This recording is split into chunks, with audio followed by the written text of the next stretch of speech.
They say your first big move in your 20s shapes who you become. I never really believed that, until the spring of 2018. I can still see the gate in Seattle, the smell of burnt coffee and rain-soaked asphalt drifting through the terminal.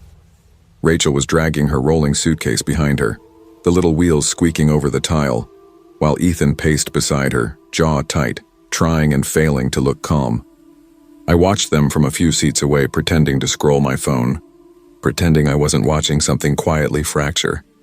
When she hugged him, it wasn't the kind of casual airport hug you give before a weekend trip. It was the kind that pressed two hearts together until you could feel the pulse of the other person in your own chest. That small, heavy silence in the air when you know someone you love is about to leave, and maybe part of them won't come back. Rachel had always been ambitious. The promotion in Portland was exactly the kind of break she'd worked for. Creative freedom, leadership, a chance to finally prove herself. I understood it. I even cheered her on, though it meant our friendship and her relationship would have to stretch in uncomfortable ways. Ethan and Rachel had been together 2 years. Everyone thought they were inseparable. They're the forever couple, people said, with that smug certainty that makes you want to roll your eyes. But back then it actually felt true. At the gate, Ethan's voice trembled as he said, "We'll make this work. I promise. Every weekend, every call. Nothing changes." He tried to smile, but the tension in his shoulders betrayed him. Rachel nodded, eyes glassy, brushing a loose strand of hair off her cheek. They laughed, soft, nervous laughter, about how he'd better not burn down his kitchen in Portland or humiliate himself with his karaoke obsession. It was endearing, that mix of love and fear hanging between them. The fear of distance, of change. For the first few months, they did everything right. Nightly video calls, morning texts, selfies with sleepy smiles. Ethan drove down every other weekend, always showing up with flowers or some trinket he thought she'd like, or a handwritten note tucked into her bag. To anyone looking from the outside, they were solid. But love, like anything stretched too thin, begins to fray quietly. By summer, small shifts crept in. Missed calls, late-night texts saying, "Sorry, too tired," excuses about work dinners or deadlines. Ethan didn't see danger in any of it. He told himself she was just busy. He trusted her. He wanted to. The friction, he said, was just part of the distance. But some pains aren't about growth, they're about decay. By July, even Ethan couldn't ignore the pattern. The canceled weekends, the shorter calls that turned into brief, distracted audio chats.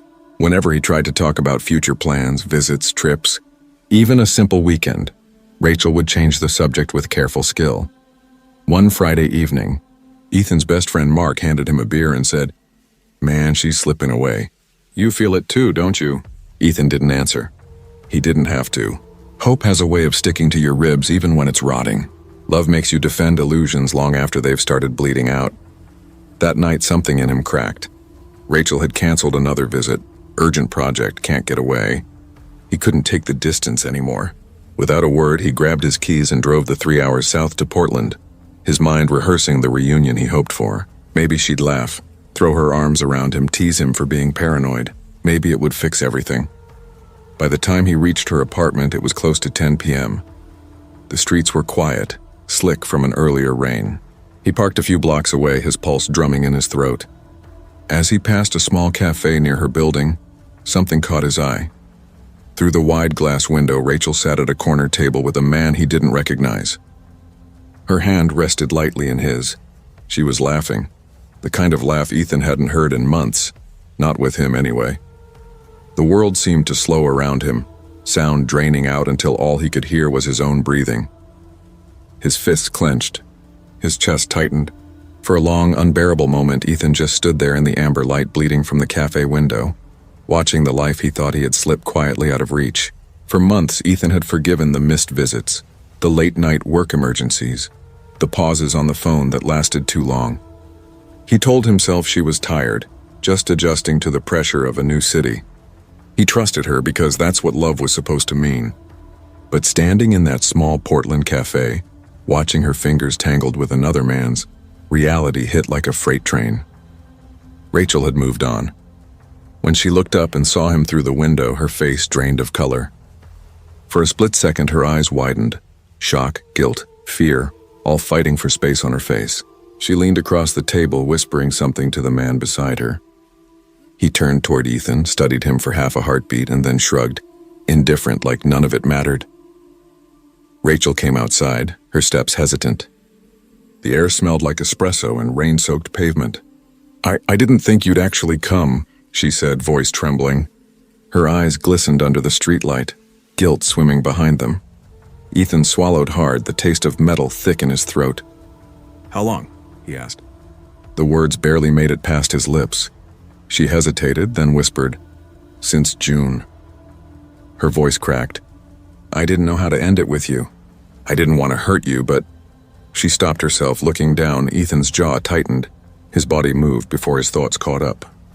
He turned, walked past her, past the glowing cafe window, past the laughter spilling from inside. No yelling, no scene, just silence. He drove the 3 hours back to Seattle with the hum of the highway filling the emptiness. Each mile replayed a lie. The canceled plans, the rushed calls, the excuses he'd believed because he wanted to. In the weeks after, he tried to find some version of peace. He stopped checking his phone every few minutes, deleted her from social media, buried their old texts in the digital graveyard of his inbox. Friends took him out for beers, tried to joke him back to life, but every laugh felt borrowed. Because ghosts don't die when people leave. They linger in the spaces you built for them. Every time Ethan drove through Portland for work, he felt that same cold pit open in his stomach as he passed the cafe. He could still see her hand resting in someone else's, could still feel the moment his heart cracked cleanly in two. The betrayal wasn't just that she had fallen for another man. It was that she had let him keep believing, tethered him to a love that was already dead. Looking back, all her excuses sounded absurd. Too tired, too busy, too many deadlines. She hadn't been too busy. She'd been too afraid to be honest. Convenience over courage, fear over truth. His nights turned restless. Sleep came in fragments, broken by half-dreams where her voice apologized over and over, or laughed from behind the glass he could never reach through. Anger flickered sometimes, but beneath it was a deeper sadness, a hollow acceptance that love doesn't always die cleanly. Sometimes it rots in silence, leaving you to watch it decay through a cafe window. Months slipped by. He dated again, cautiously, always comparing, always wary of warmth that felt too practiced. Every new smile had to pass through the filter of old pain. Trust came slowly, if at all. He started journaling late at night, writing everything he couldn't say out loud. Not to blame her, but to understand. To trace the pattern of how people build illusions and call them love. Somewhere between the pages, a truth crystallized. Everyone carries two lives, the one they show you and the one they protect. Rachel had perfected that balance. Ethan learned that heartbreak isn't always loud. Sometimes it's quiet, polite, and cold. It doesn't shatter you. It erodes you grain by grain until one day you realize you're lighter, emptier, and strangely free. Years later, he still passes that cafe sometimes. The city's changed, but the memory hasn't. He doesn't feel anger anymore. Not even despair. Just clarity. The calm ache of someone who loved a person who had already let go. The truth he carries now is simple. Betrayal doesn't always come with shouting or slammed doors. Sometimes it comes with a gentle smile and a hand held in someone else's. He's moved on, carefully. Learned to value honesty over comfort, transparency over charm. He no longer waits by windows, no longer feeds the fragile hope that someone will come back once they've already chosen another world. Love, he's learned, is precious, but trust is everything. And once broken, it rarely heals the same way. He guards his heart now, not out of fear but out of respect for its weight. Because love can be messy, unpredictable, and flawed, but deception, no matter how soft it sounds, is never love. Trust must be earned. Patience should never mean being strung along. And when someone shows you they've already let go, believe them. Walk away before you become another ghost lingering outside a cafe window. True love tells the truth. Everything else is just a lesson disguised as forever.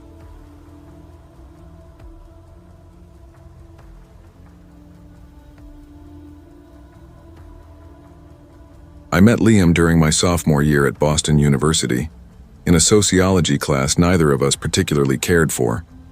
I remember that day as if it's burned into the back of my eyelids. One of those humiliating moments that somehow turns into the beginning of everything. My laptop had crashed just hours before my paper was due, and I sat in the library on the edge of a meltdown, surrounded by crumpled notes and half-empty coffee cups. My hands trembled as I tried to salvage what I could when a voice broke through the noise. "You look like you could use a hand," Liam said, leaning against the table, a backpack slung over one shoulder. His tone was calm, too calm, and it had this strange gravity that made you believe things would somehow turn out fine. He didn't just help. He stayed for hours, typing beside me, walking me through concepts I'd half slept through in class, even lending me his laptop when mine refused to turn back on. He didn't roll his eyes when I fumbled through his explanations. Instead, he cracked jokes, dry, clever ones that slipped out between lines of sociology jargon, and somehow I found myself laughing through my stress, heart pounding from something other than panic. From that day on, Liam became a fixture in my life. He remembered my coffee order, medium roast, 1 cream, 2 sugars, without asking. He'd wait outside class with an extra cup on cold mornings. He stayed up late when I couldn't sleep, answering texts that started with "You up?" and ended in half-coherent confessions about life. Once, when I forgot my jacket on a windy October afternoon, he wordlessly took his off and draped it over my shoulders. Everyone noticed, of course. "He's obviously in love with you," my friends would whisper, smirking whenever he walked by. I'd roll my eyes and shrug.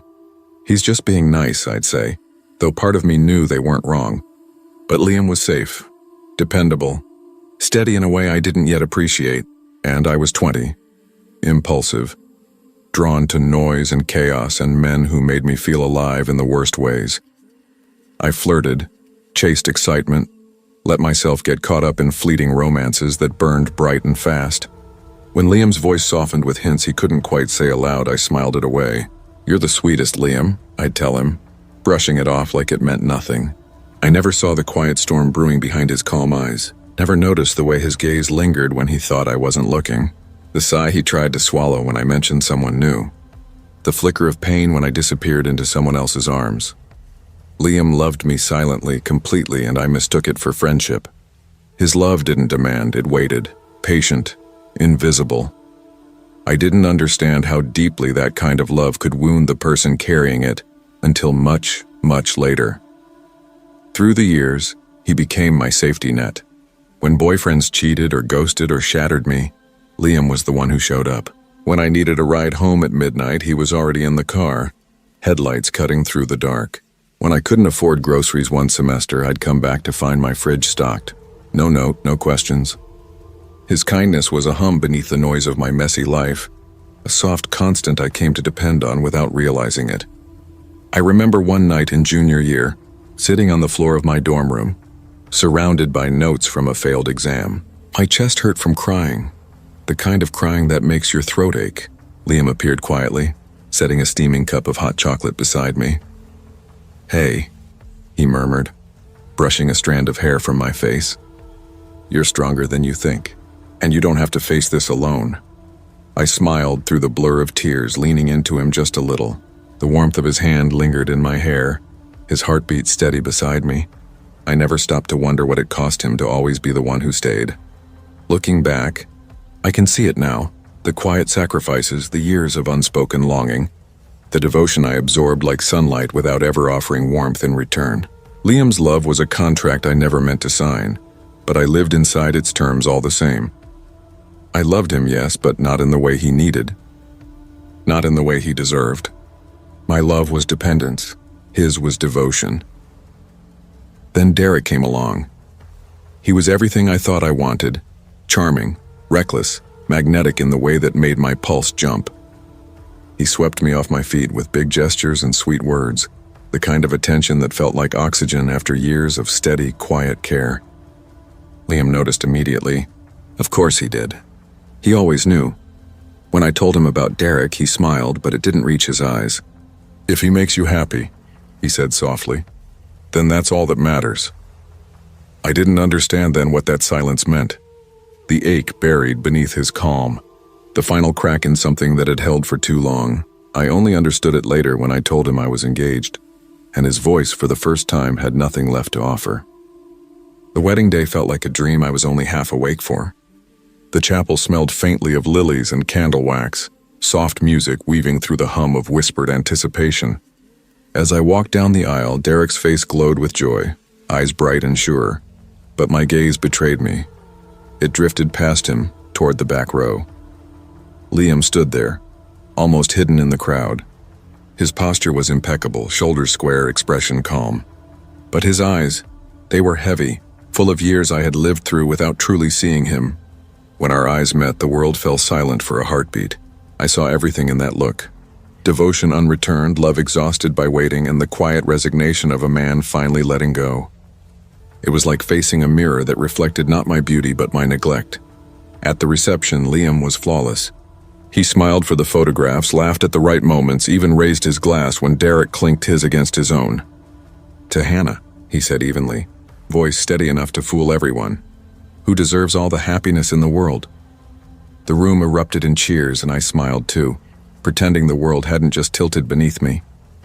My bridesmaids leaned in with dreamy sighs. "He's such a good friend," one whispered, and I nodded, though the words felt hollow. I had seen the quiet tragedy behind his practiced smile. The surrender, the way a heart dies without ever making a sound. Later, when the music slowed and laughter began to fade, I caught sight of Liam near the exit. He didn't make a scene or say goodbye. He just slipped out quietly, his absence folding into the night like a sigh. Still, I felt him everywhere, the echo of every kindness I had accepted without acknowledgement. Near the door, I noticed something lying on the floor. A tie, the one I'd given him for his birthday, a simple navy silk with faint silver stitching. I lifted it, thumb brushing over the fabric. Had he dropped it in haste or left it behind intentionally? Either way, I understood. It wasn't a loss of fabric, but of meaning. He had given everything and walked away with nothing but his silence. Years passed. Every so often, my phone would buzz with a message from Liam. Always brief, always polite. "Happy birthday, Hannah. Hope you're well." Or "Merry Christmas. Wishing you peace this year." There was never bitterness in his words, just a quiet weight, a trace of something unspoken. I'd smile, type a quick thank you, then sit there staring at the screen, feeling a strange ache where guilt and nostalgia lived side by side. It took me years to name what I felt. The horror wasn't betrayal or loss, it was recognition. The slow, unbearable realization that someone had loved me fully, selflessly, and I had consumed that love without return, that I had mistaken consistency for comfort and patience for permanence. In my chase for passion, for the rush and thrill of love that burned bright, I'd overlooked the rarest kind, the one that endures quietly. Liam had been the steady heartbeat beneath the noise of my youth, and I had treated it as background music. As I grew older, I began to understand. Kindness, patience, devotion, these are not small gestures. They are choices, deliberate and weighty, and to receive them without care is its own kind of cruelty. Every text, every late-night rescue, every silent sacrifice had been a language I refused to learn until it was too late. Now, when I think of Liam, it's with a mix of admiration and regret. He became, without meaning to, a compass, a measure of what love can look like when stripped of performance. He never yelled, never demanded, never tried to own me. He simply loved, and that simplicity was what made it extraordinary. I built a life with Derek. We've had adventures, laughter, and our share of storms. But through it all, I carry Liam's lesson with me. Love isn't just fireworks. It's the quiet presence that steadies you when the lights go out. It's showing up over and over without being asked. Whenever I see acts of kindness now, a hand offered without condition, a word spoken softly instead of loudly, I think of him. Of how devotion once ignored becomes a haunting. Not a ghost in the traditional sense, but a memory that breathes behind every moment of tenderness, reminding me to notice before it's gone. Because love, real love, isn't loud. It's patient, humble, enduring, and if you're not careful, you'll miss it completely. Until you're left staring at a forgotten tie by the door, realizing too late that the truest thing in your life was the one that asked for nothing in return.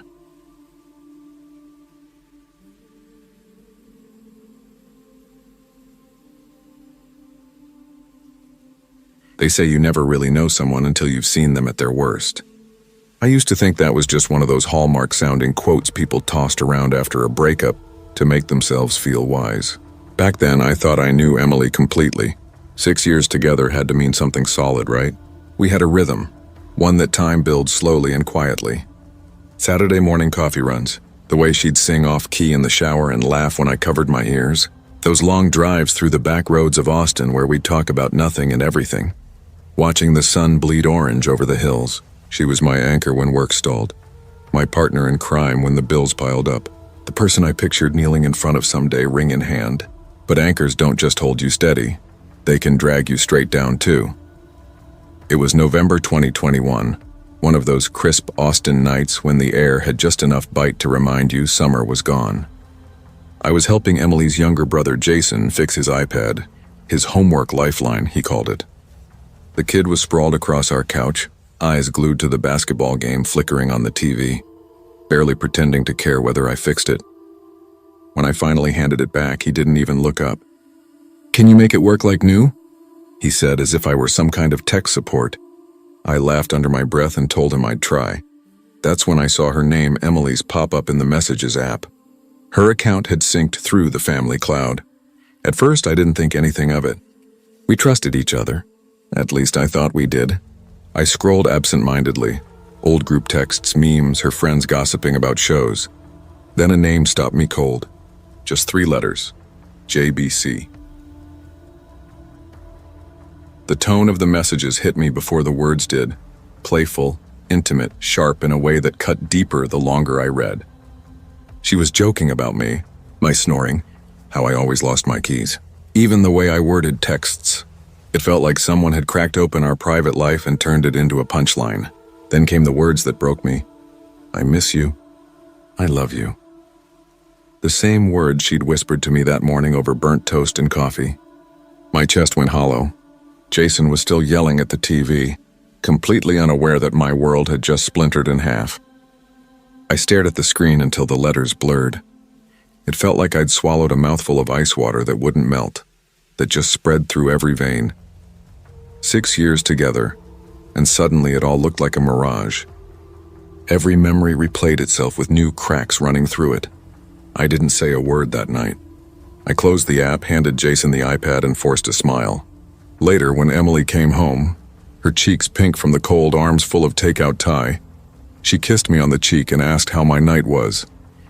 I told her fine. My voice didn't even shake. She smiled, completely at ease, while I sat there dying behind my own eyes. After that night, something in me fractured. I became an actor in my own life, performing the role of a boyfriend who didn't know, laughing at her jokes, pouring whiskey into my coffee just to get through mornings, telling coworkers I was tired when the truth was I hadn't slept in days. The betrayal wasn't loud. It was slow, constant, like a low-grade fever I couldn't sweat out. I needed proof. A plan.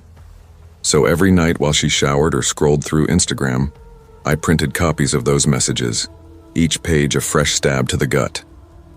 I hid them in a folder in my closet. By the end, I had 75 pages. Her lies neat and inked, my heartbreak alphabetized. Then came the lawyer. I told him we weren't married but shared a lease, a bank account, a dog. He was all business, explaining what was mine, what wasn't, what I'd need to separate cleanly. His voice was cold, clinical. I nodded like we were negotiating a contract, not dismantling my life. The hardest part wasn't collecting evidence or planning the exit. It was lying beside her afterward, feeling her reach for my hand in the dark, hearing her whisper, "I love you, Michael," knowing she was typing the same thing to someone else. Betrayal doesn't scream. It sits beside you quietly. It eats dinner with you. It laughs at your jokes, and you let it because facing the truth would mean tearing your world apart. So I waited. I watched her carefully, her tone, her routines, the little inconsistencies in her stories. I memorized her lies. I told myself I'd know the right moment to confront her, that I'd keep control when I did. It felt like living in a war zone without weapons, just instinct and restraint. She still didn't know I knew, and I planned to keep it that way. Then one Friday night she mentioned a spa weekend with her friends. Just a couple of girls unwinding, she said, brushing my shoulder as she passed. I nodded, smiled like a fool, and asked her if she'd packed her robe. My voice didn't crack, but inside something finally did. I knew JBC was flying in because I had quietly checked Emily's credit card activity. An invasion of privacy I justified as survival, not spite. My chest tightened the entire drive as I followed her car from a distance, headlights off, keeping at least 2 turns between us. She never noticed. Not even when I parked half a block down from the hotel on South Congress and watched her step out, brushing snowflakes from her coat. My stomach twisted when I saw her hand slip easily into his like it belonged there. I walked toward them slowly, the folder in my hand feeling heavier than paper, more like a grenade with the pin half pulled. My pulse thudded in my ears, but my voice came out steady. "Emily." She spun around. The color drained from her face. "You can either walk out of this hotel and move your things out of my apartment tonight," I said, lifting the folder just enough for her to see it. "Or I show these messages to your parents, your coworkers, and every friend who thinks you're loyal." She froze. Tears pooled instantly in her eyes as her bottom lip trembled. GBC stepped forward, trying to puff up and insert himself, but I didn't even look at him. I kept my eyes locked on hers. "Michael, please," she whispered, breath shaky. "I didn't mean any of it. Please don't do this." I wanted to scream, to demand answers, to ask her why, but I didn't. I wasn't there to understand or fix us. I was there to protect what was left of me. Walking away after loving someone that long doesn't feel like liberation. It feels like surgery without anesthesia. Necessary but agonizing. That night I returned home with trembling hands and a heart that wouldn't slow down. I placed the folder on the dining table where she'd find it if she came back. A silent indictment. No public chaos, no spectacle. Just consequences. Sleep didn't come. I stared at the ceiling for hours, replaying every meal we'd shared, every stupid inside joke. Every night I fell asleep thinking I was safe. Betrayal is a ghost. It lingers in the walls, sits on the sofa, follows you from room to room. You feel it even when you're alone. The weeks that followed blurred together in a mess of phone calls, paperwork, and disorienting silence. Emily kept trying to reach me, first with sorrow, then anger, then desperation. I stopped answering. I blocked her everywhere. Still, she found ways in. New numbers, fake emails disguised as work notices. Each buzz of my phone set my nerves on edge. I started checking the locks twice, then 3 times. I watched the cameras I installed like a man waiting for an intruder who already lived in his head. Rusty, our dog, became my grounding force. He'd curl beside me, pressing his warm body against my ribs while I reread those printed messages, reminding myself why I couldn't cave. His quiet loyalty was the only steady thing in my life. Then one evening, a sharp knock rattled my apartment door. My heart lurched. I looked through the peephole. Emily. I forced my breath to steady before opening the door just a fraction. "Emily," I said flatly. "We're done, leave." She tried to smile, her old trick, eyes soft, voice syrupy, like she could charm her way back into my life. But whatever spell she once had was gone. I repeated myself firmer. When she refused to leave the hallway, I called the police. Only then did she finally go, glaring through tears. When the elevator doors closed on her, I leaned against my wall and felt, for the first time in months, the smallest inhale of freedom.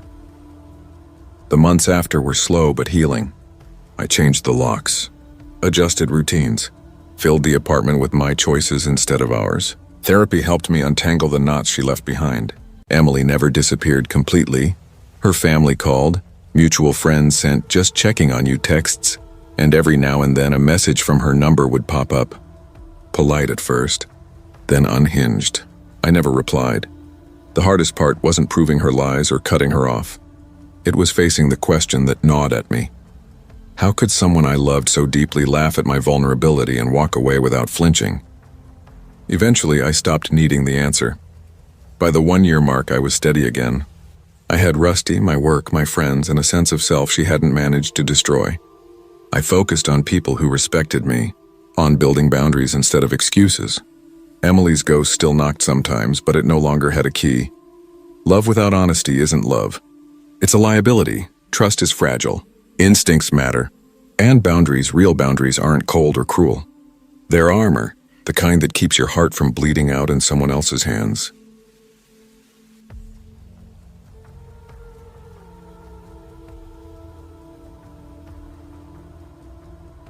I've always believed in second chances, though my record would call me a fool for it. My 20s were a blur. Cheap airports, late rent checks, freelance gigs that barely covered gas.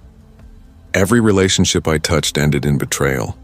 Rebecca, my ex, had been the worst of them all. She siphoned money from my photography fund to feed a gambling habit I didn't even know existed until the collection calls came. After that, I promised myself I'd never hand anyone that kind of trust again. Then I met Clara. Clara was different. Calm, creative, grounding in a way that made the air feel less heavy. She designed graphics for small businesses and lived in a rustic cabin she'd inherited on Maple Lake Road in Vermont. When she invited me to stay, it sounded like something out of a winter magazine spread. Snow falling outside wide windows, warm bread in the oven, a life built on quiet and light. The first few weeks were a dream. We'd cook soup together, laughing when one of us dropped a spoon into the pot or skate clumsily on the frozen lake while she steadied me by the hands. At night, we'd sit by the fire, editing photos or sketching redesigns for the cabin. For the first time in years, I felt like I'd come home. But home has a way of showing its cracks. It began with late-night phone calls Clara swore were client meetings. I could never make out the other voice, and when I walked past the loft, the sound would cut off instantly. She guarded her laptop like a vault, snapping once when I moved it off the couch so I could sit down. The little things, the kisses, the jokes began to fade. The first warning came quietly, like frost spreading across glass. One March evening, I came home early from a shoot, expecting the soft quiet of the cabin. On the porch sat a sleek black leather jacket I didn't recognize. Inside, 2 wine glasses waited on the table, one still half full. "Was that your cousin?" I asked, trying to sound light. She let out a breezy laugh. "Yeah, my cousin dropped by." But Clara had told me more than once she had no cousins nearby. I smiled anyway, pretending to believe her, telling myself my paranoia was just old scar tissue. Still, something in me wouldn't unclench. Some nights she'd step outside for fresh air, and in the morning I'd find new tire tracks in the snow. The warmth of the cabin began to feel staged, like a set built for someone else's comfort.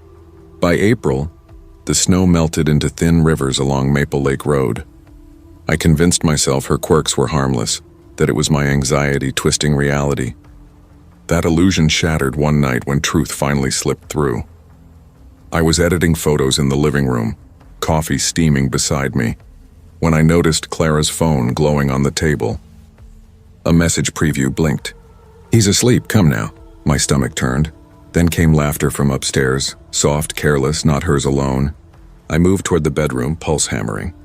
Through the half-open door, I saw Clara lying in bed with Ethan Blake, the local contractor who did odd jobs around the cabin. They didn't startle. When she noticed me, her expression wasn't guilt. It was amusement, like I'd interrupted some private joke. Ethan chuckled under his breath.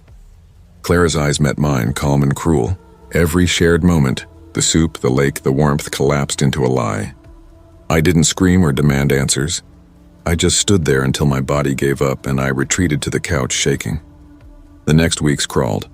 Snow blocked the back road, trapping me in that place. Clara didn't even bother hiding anymore. Ethan's truck showed up every other night, and I learned to tune out their voices through the walls. The cabin creaked differently now, alive with tension. Sometimes I'd hear footsteps when I knew no one was there or find objects slightly moved. Sleep came shallow, and every reflection in the window seemed to watch me back. Even the lake, once a calm blue mirror, felt like it was mocking me. Living with betrayal isn't about explosions. It's the quiet erosion of who you thought you were. I had dreamed of proposing there, of building a life in that cabin. Now I was counting days until the roads cleared. By mid-April, I built routines to survive. I logged when Clara left, when Ethan arrived, when they stayed too long. Every movement, every meal became deliberate. I ate cold soup to avoid noise, slept in layered clothes in case I had to leave fast. One night, I decided to stop pretending. I wasn't ready to confront her directly, but I could start making her feel seen. "Clara," I said, sitting across from her at the kitchen table, my hands clenched around a cold mug that hadn't been touched in hours. "I can see Ethan's truck in the driveway more than you see me. What exactly is going on here?" She tilted her head, that practiced little laugh slipping out like it was rehearsed. "I don't know what you mean. Are you jealous, Daniel?" "Jealous?" The word came out sharp, bitter. My chest tightened, heat flooding my throat. "Jealous doesn't even cover it. This is our home. I thought it was safe. I thought we were building something together." For a flicker of a second, her face softened as if she almost felt it too. Then the mask slid back on. "Safe?" she echoed, smirking faintly. Darling, life isn't that neat. That night, I lay awake on the couch, staring at the ceiling while their muffled laughter bled through the walls. Every sound, the low murmur of their voices, the rhythmic creak of the bed pressed against my chest like a weight I couldn't move. It was then I understood. Love wasn't just capable of healing, it could also wound deliberately. Clara had crafted a life that looked peaceful on the outside, a sanctuary meant to lure me in, only to strip me bare once I was trapped inside it. Every smile, every touch had been part of her design. The snow began to melt, slow and steady, loosening the world's hold on me. I started to plan my exit in silence. Each morning, I'd pack something small. A charger, a camera lens, a pair of socks, and tuck it away in the trunk of my car beneath a blanket. I memorized the road conditions, the slush, the thawing ice. I knew leaving too soon might spark a confrontation I wasn't ready to face. On the last weekend of April, I stood by the lake, watching sunlight ripple across its surface. The reflection of the cabin shimmered back at me, hollow and strange. The same place that once felt alive now felt like an echo. I didn't hate Clara, not yet. What I feared most was what I'd become under her roof, small, careful, uncertain. My sense of safety, of home, had been dismantled piece by piece. When May came, I executed my escape. I waited until Clara left for town, then packed what little remained of my life into the car. Ethan's truck was gone too. I didn't leave a note or a word. I just drove down Maple Lake Road with the windows open, letting the sharp spring air slice through the car. It smelled of thawing soil and pine, freedom almost. Relief and grief tangled together in my chest. The days that followed blurred. I found a short-term rental in town. Plain walls, quiet neighbors, and buried myself in work. Photography became my therapy.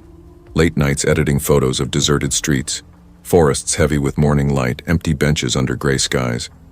Each image was proof that beauty still existed beyond deceit. Sometimes, though, the dreams came back. The cabin, the sound of their laughter, the hollow feeling of being invisible in my own life. And when I woke, it wasn't anger I felt. It was disbelief at how normal it had all seemed until it broke. That illusion of normalcy made the betrayal sharper, like a knife hidden under silk. Friends asked why I hadn't confronted Clara. I never had a good answer. Rage and fear aren't always loud. They can sit quietly, coiled behind your ribs, waiting for the right moment to turn into motion. Leaving wasn't cowardice. It was reclamation. Weeks became months. I rebuilt slowly, cautiously. I reconnected with old friends, with family. I began taking photos of dawn again, new light breaking over landscapes that didn't hold her ghost. Eventually, I even started dating, though carefully, aware now of how easily warmth could disguise rot. I never went back to Maple Lake Road. I imagine the cabin still stands, snow melting, returning, melting again, a hollow shell that once looked perfect. Clara's betrayal left its mark, but it also taught me something essential. Trust is fragile. Love is not safety, and comfort can be the quietest disguise of danger. Now, when I enter a room, I notice everything. The way shadows bend on the floor, the creak of wood, the silences that hang too long. It's not paranoia. It's vigilance carved out of experience.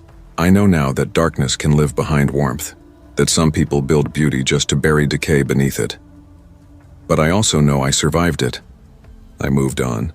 Maple Lake became a chapter, not the story. Love without honesty is just performance, and trust once broken is never the same again. Still, the heart, battered, bruised, cautious, keeps beating. And with every photograph, every sunrise, I remind myself, resilience is the only kind of love that never lies.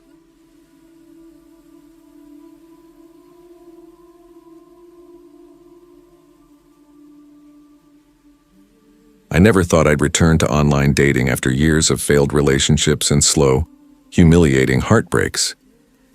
I'd sworn it off completely, but in March 2022, loneliness has a way of whispering louder than reason. I downloaded Match.com one last time, telling myself this was it. No games, no flings, just honesty. Maybe if I was lucky, something real.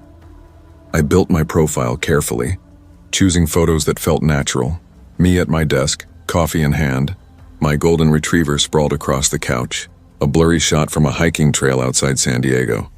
The bio took forever to write. Coffee addict, dog lover, occasional hiker, graphic designer looking for someone who respects boundaries and laughs easily. It sounded honest enough. Then came Nathan. His profile overflowed with sunny hiking trails, dogs with bandanas, and captions that made me laugh out loud. Professional overthinker who packs too many snacks, one said. We started messaging casually. Favorite movies, worst jobs, what we'd do if we won the lottery. He was funny in a dry, careful way. Patient, kind. He never pushed. And slowly I let my guard down. After a few weeks, he suggested we meet. I chose a crowded pub near the Gaslamp Quarter, a place alive with noise and light where safety didn't feel like a privilege. When he walked in, my stomach dropped. He looked nothing like his pictures, older, heavier, eyes sharp and watchful. I almost left, but a voice in my head scolded, "Don't be shallow. You can sit through one drink. Hey, Claire?" he asked, flashing a smile that didn't reach his eyes. "Yeah, Nathan?" I said, forcing one back. The first few minutes were tolerable. We traded small talk about work, San Diego traffic, and overpriced coffee. But as the night dragged on, something shifted. He leaned in too close, his tone growing invasive. "So what went wrong in your last relationship?" I froze. "That's kind of personal for a first date." He chuckled, low and humorless. "Come on, I'm just trying to know you." When I declined another drink, he insisted on walking me to my car. The night air felt heavier outside. "It's fine, really," I said, gripping my keys. But he kept following. At my car, he tried to kiss me. "Stop," I said sharply, pushing him away. I said no. He blinked, offended, like I'd broken some unspoken rule. I got in, slammed the lock, and sped off, hands shaking, pulse hammering. I told myself it was over. Just a bad date, a story to laugh about someday. But 3 days later, a bouquet appeared at my door. No, just flowers. Then chocolates. Then a letter. "You don't have to be scared. We're perfect together. You'll see." My breath caught. I had never given him my address. The gifts kept coming. Stuffed animals, a silver bracelet, a framed photo of a sunset with "For Us" scrawled on the back. Each one made my stomach twist tighter. At night, I began hearing things. Slow footsteps outside my window, the faint click of gravel shifting under weight. I'd yank the curtains aside and see nothing. Then one morning, I found a single rose taped to my car door. That broke something in me. I called my brother, Evan. "Don't hang up," I said, voice cracking. "I think he's here." He was at my apartment within hours. "Jesus, Claire," he muttered, inspecting the door. "You should have told me sooner." He installed new locks, set up cameras, stayed on my couch for a week. When we finally checked the footage, we saw him, or something like him. A shadow near the door at 2 a.m., tall, still, deliberate. He didn't try to break in. He just stood there for nearly 10 minutes, then disappeared. The image was too grainy to identify, but it was enough. Someone was watching. I tried to convince myself it was coincidence, a neighbor, a delivery mix-up, but deep down I knew. Nathan had crossed some invisible line, and I had no idea how to pull it back. Friends urged me to call the police, but without proof, all I got was a sympathetic shrug. "We can't act on hunches, ma'am." So I lived in constant vigilance, checking locks twice, keeping the lights on, sleeping with my phone clutched in hand. Then another package arrived. A necklace this time engraved with "Forever Mine." Something in me snapped. I refused to live like prey. I set up my kitchen table, placed my brother's handgun on the counter, and photographed it. Clean, centered, unmistakable. Then I printed the photo, sealed it with a note. "Try me again, and this is what you'll find waiting." I mailed it to the P.O. box Nathan had used. That was the last I ever heard from him. The silence that followed wasn't peace. It was something denser, heavier. Relief laced with the weight of knowing how close I'd come to being another story that didn't end this way. Months passed, and I began to reclaim fragments of safety piece by fragile piece. The fear never truly left, it just quieted like a hum beneath everything I did. Even after the immediate threat was gone, the echo of it lingered in my mind. Every vibration from an unknown number made my heart skip. I double-checked every lock, sometimes 3 times before bed. I learned to walk with my keys threaded between my fingers, scanning reflections in windows, shadows under cars. I deleted every dating app for good. The idea of strangers behind curated smiles felt poisonous now. Danger wearing the mask of charm and shared interests. The whole experience had rewired how I saw people. Nathan's persistence had once felt flattering, even tender. Now I recognized it for what it was, a pattern. a slow tightening of control disguised as care. Late at night, I'd lie awake replaying every step of it. The flirty jokes, the little compliments, the way he'd asked about my day like it mattered. That's how it always starts, with kindness that isn't really kind. I realized too late that the danger had never arrived suddenly. It had walked in wearing familiarity. Sophie, my roommate back then, used to say, "People like him don't change, Claire. They escalate." I remember her voice clearly, steady, protective. "You did the right thing," she'd remind me whenever I doubted myself. Her words became a mantra. I had stood up for myself. I had drawn a line and enforced it. That mattered. Months blurred into a year and life began resembling something like normal.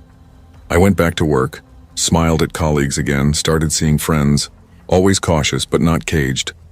I rebuilt my sense of safety brick by brick, creating boundaries so solid that no charm or persistence could slip through the cracks. Every new connection was filtered through hard-earned experience, but not fear. I refused to let terror define me. I learned how to protect both the body and the mind. Security cameras, reinforced locks, location sharing with family. But I also built emotional armor, acknowledging fear without surrendering to it. Survival, I learned, isn't just staying alive. It's choosing not to let the memory of threat consume the present. Years later, I married Darren, a gentle, grounded man who never made me question safety. Life felt peaceful, predictable, almost soft again. Until one evening, stepping into a restaurant for a dinner party, I froze mid-step. At a table near the corner sat Nathan, older, broader, laughing, the same loud, confident laugh I'd once mistaken for warmth. Sitting across from him was a woman who could have been me years ago, nervous smile, leaning in, trying to impress him. My blood ran cold. He didn't see me. I stood there, motionless, before muttering to Darren, "I'll be right back." In the restroom mirror, my reflection stared back, older, stronger, trembling only slightly. "He's not my problem anymore," I whispered, though my voice faltered on the last word. Still, the image of that woman wouldn't leave me. The way she laughed at something he said, oblivious to the danger sitting across from her. I felt a cold shiver of guilt and helplessness. Evil doesn't disappear. It migrates. It finds new hosts, new prey. Even now, I carry those lessons like instinct.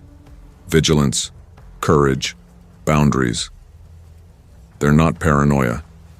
They're survival. I've learned to trust instinct over politeness, to act fast when something feels wrong. Never give out your address. Never ignore the quiet alarm that rises in your chest. Boundaries aren't walls, they're proof that your life is worth protecting. Safety isn't just physical, it's psychological, a daily act of self-respect and trust. Trust must be earned, not assumed. Because danger doesn't always come crashing through the door. Sometimes it smiles first.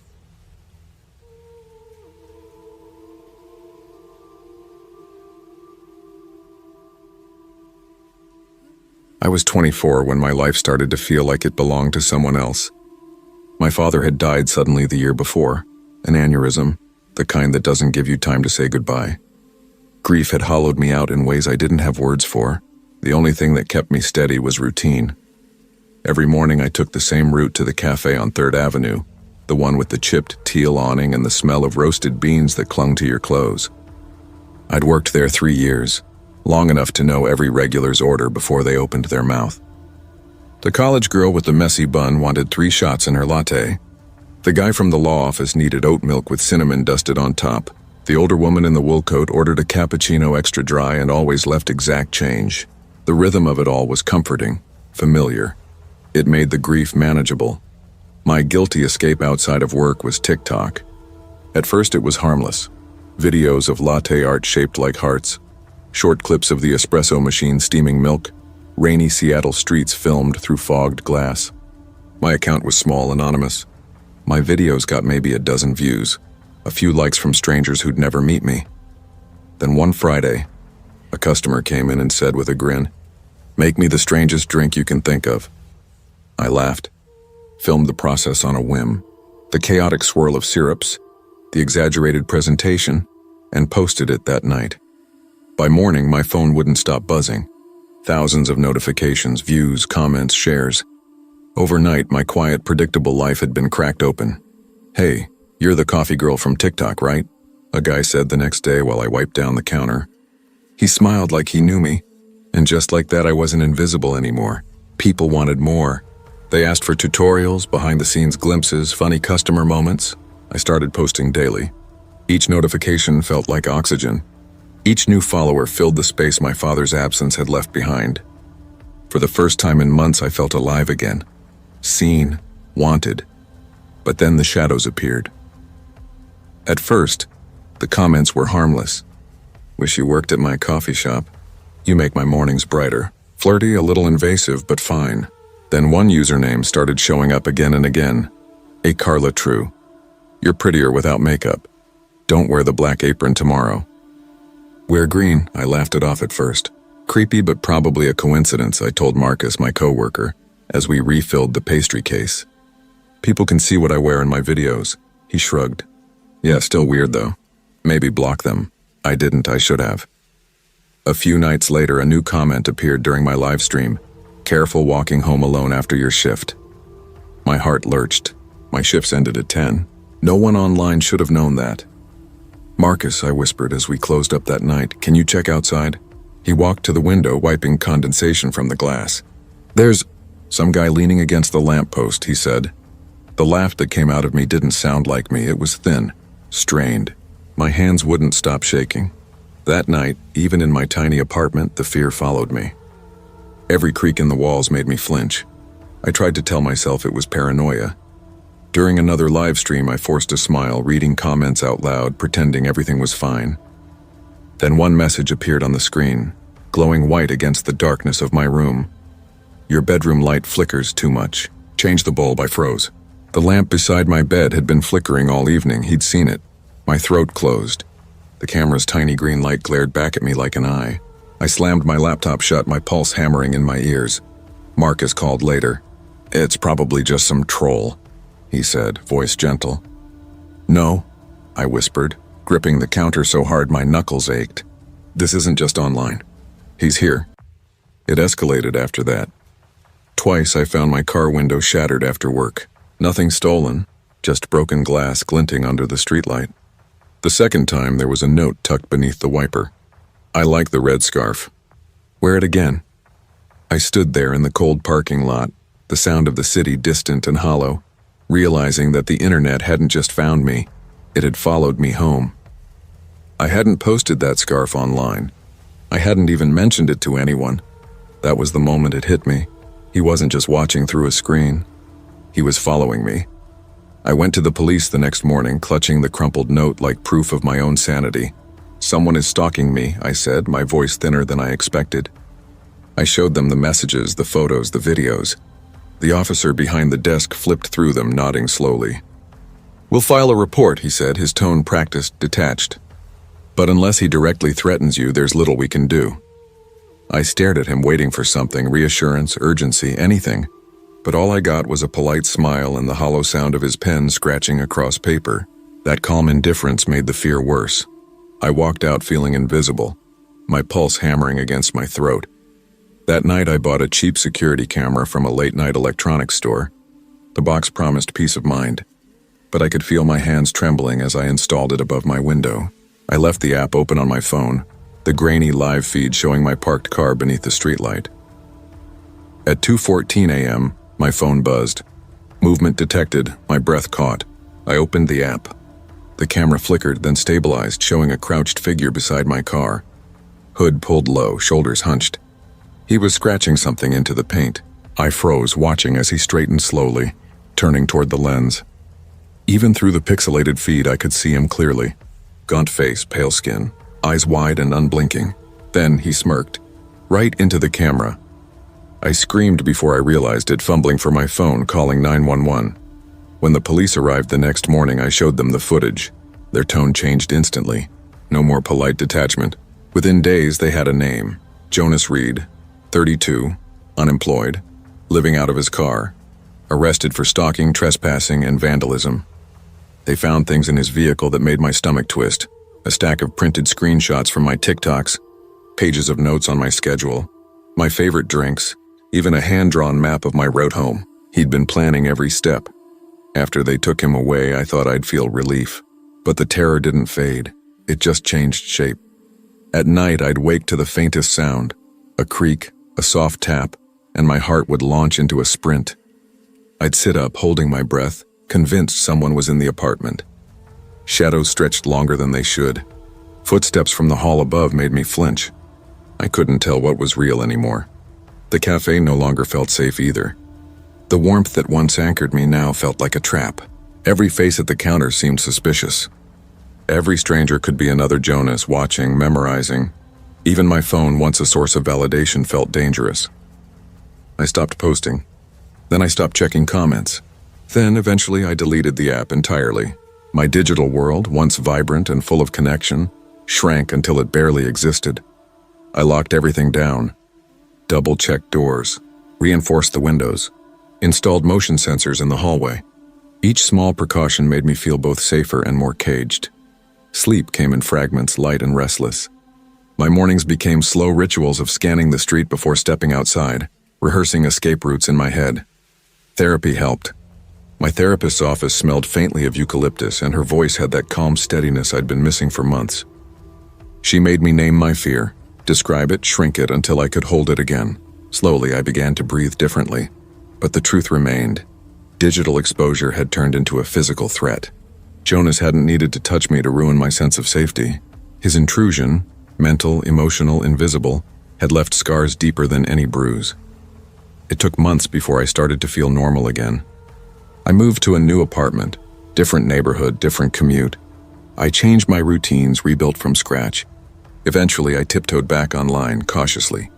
I posted about coffee again, but never the cafe's name. Never the view from my window. Never anything personal. Every post became a calculation. Every caption a decision about what pieces of myself were safe to share. Bit by bit, I reclaimed pieces of my old life. Walks by the waterfront. Coffee with friends. Evenings spent reading instead of watching the door. But I never forgot. Visibility is seductive. It feels like connection. But it also invites those who believe your life belongs to them. Fame, even the smallest kind, taught me a brutal truth. Not everyone respects boundaries. Some people will follow you out of curiosity, others out of obsession, and some, like Jonas, will follow you until they find your door. Protect your space, your silence, your anonymity, because the scariest part of being seen is realizing who's watching back.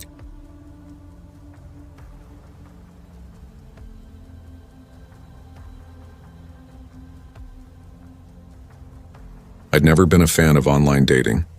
Growing up in Brighton, my parents' divorce had carved deep cracks into my idea of trust, especially digital trust. My father's affair had been uncovered through a string of secret messages, a digital trail that tore our family apart. I swore I'd never let technology betray me the way it had betrayed my mother. For years, I avoided swiping, profiles, all of it. Yet at 26, I found myself on my small couch in my flat on Marine Parade, scrolling through an app called True Match. My roommate, Maya, had worn me down with her relentless optimism. "You'll meet someone decent, Soph, just give it a try." I wasn't convinced.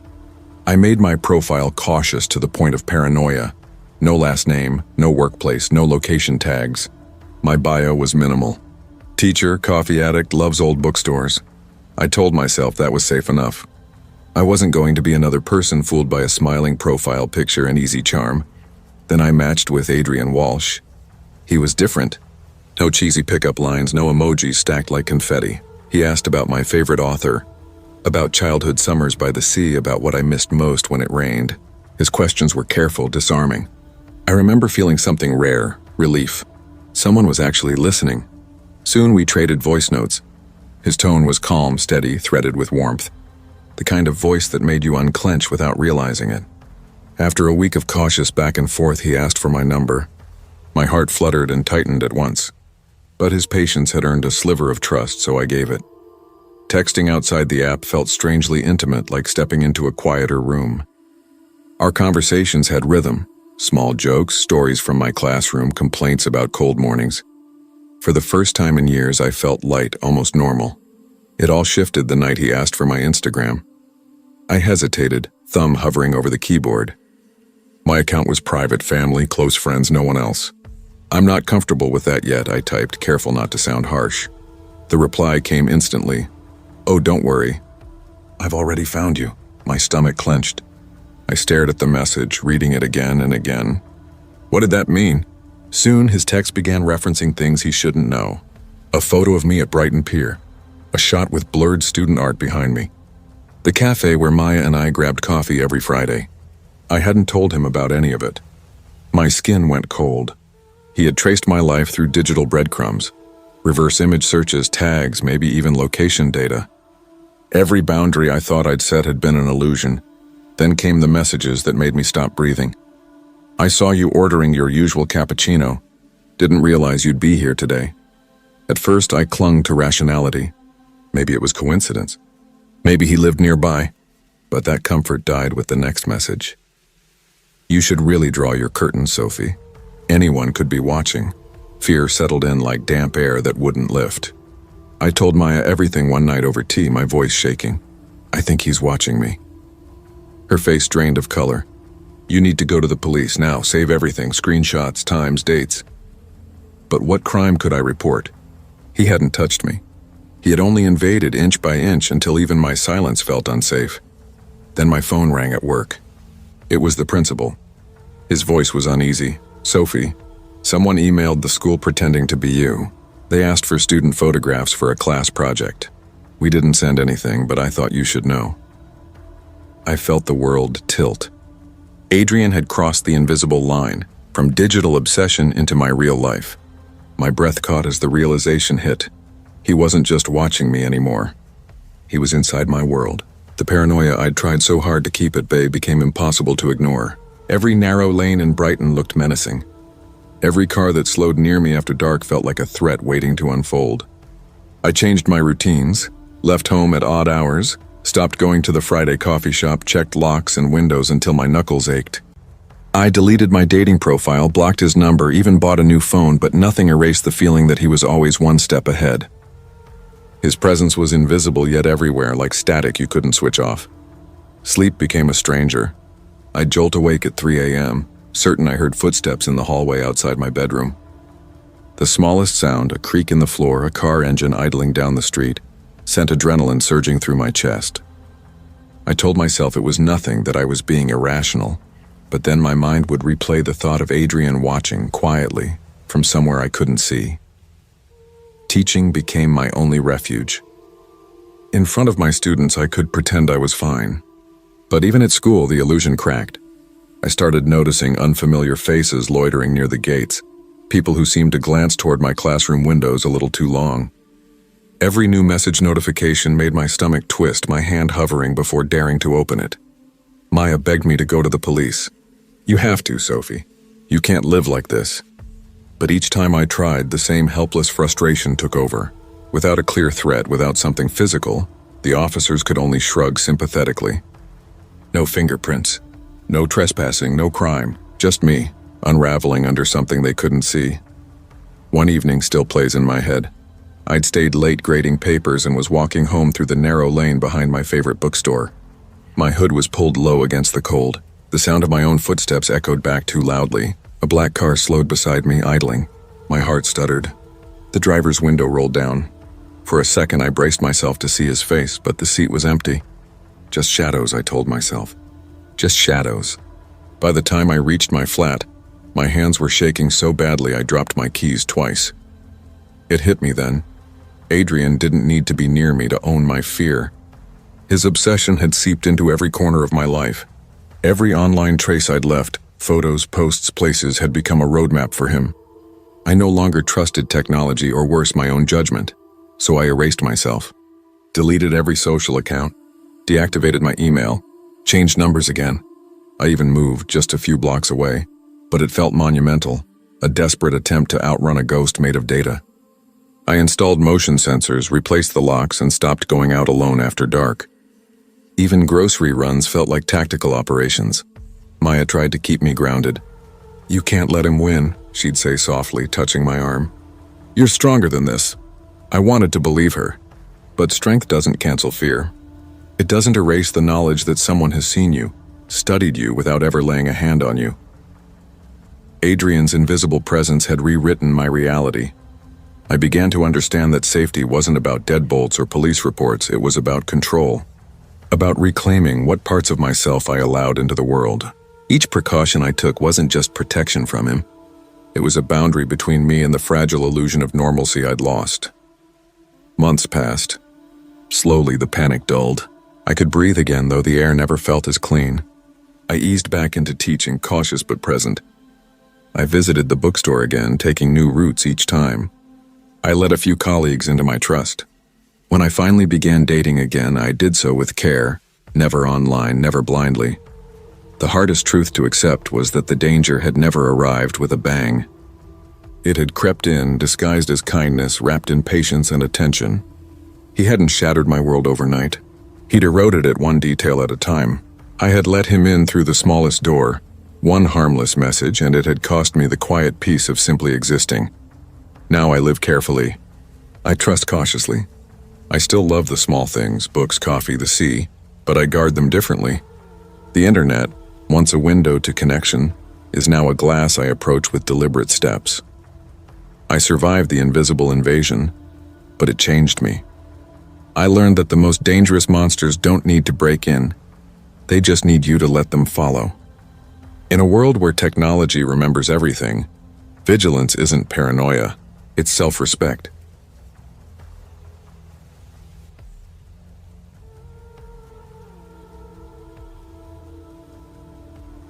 I never thought Charleston could feel this lonely. After the divorce, I was sure a new city would fix everything. A clean slate at 38, far from the small town where every street corner reminded me of her. The townhouse I'd rented near the historic district was supposed to feel like freedom. Instead, it felt hollow. Boxes stacked in the garage, blank white walls, my mother's antique furniture still wrapped in old blankets.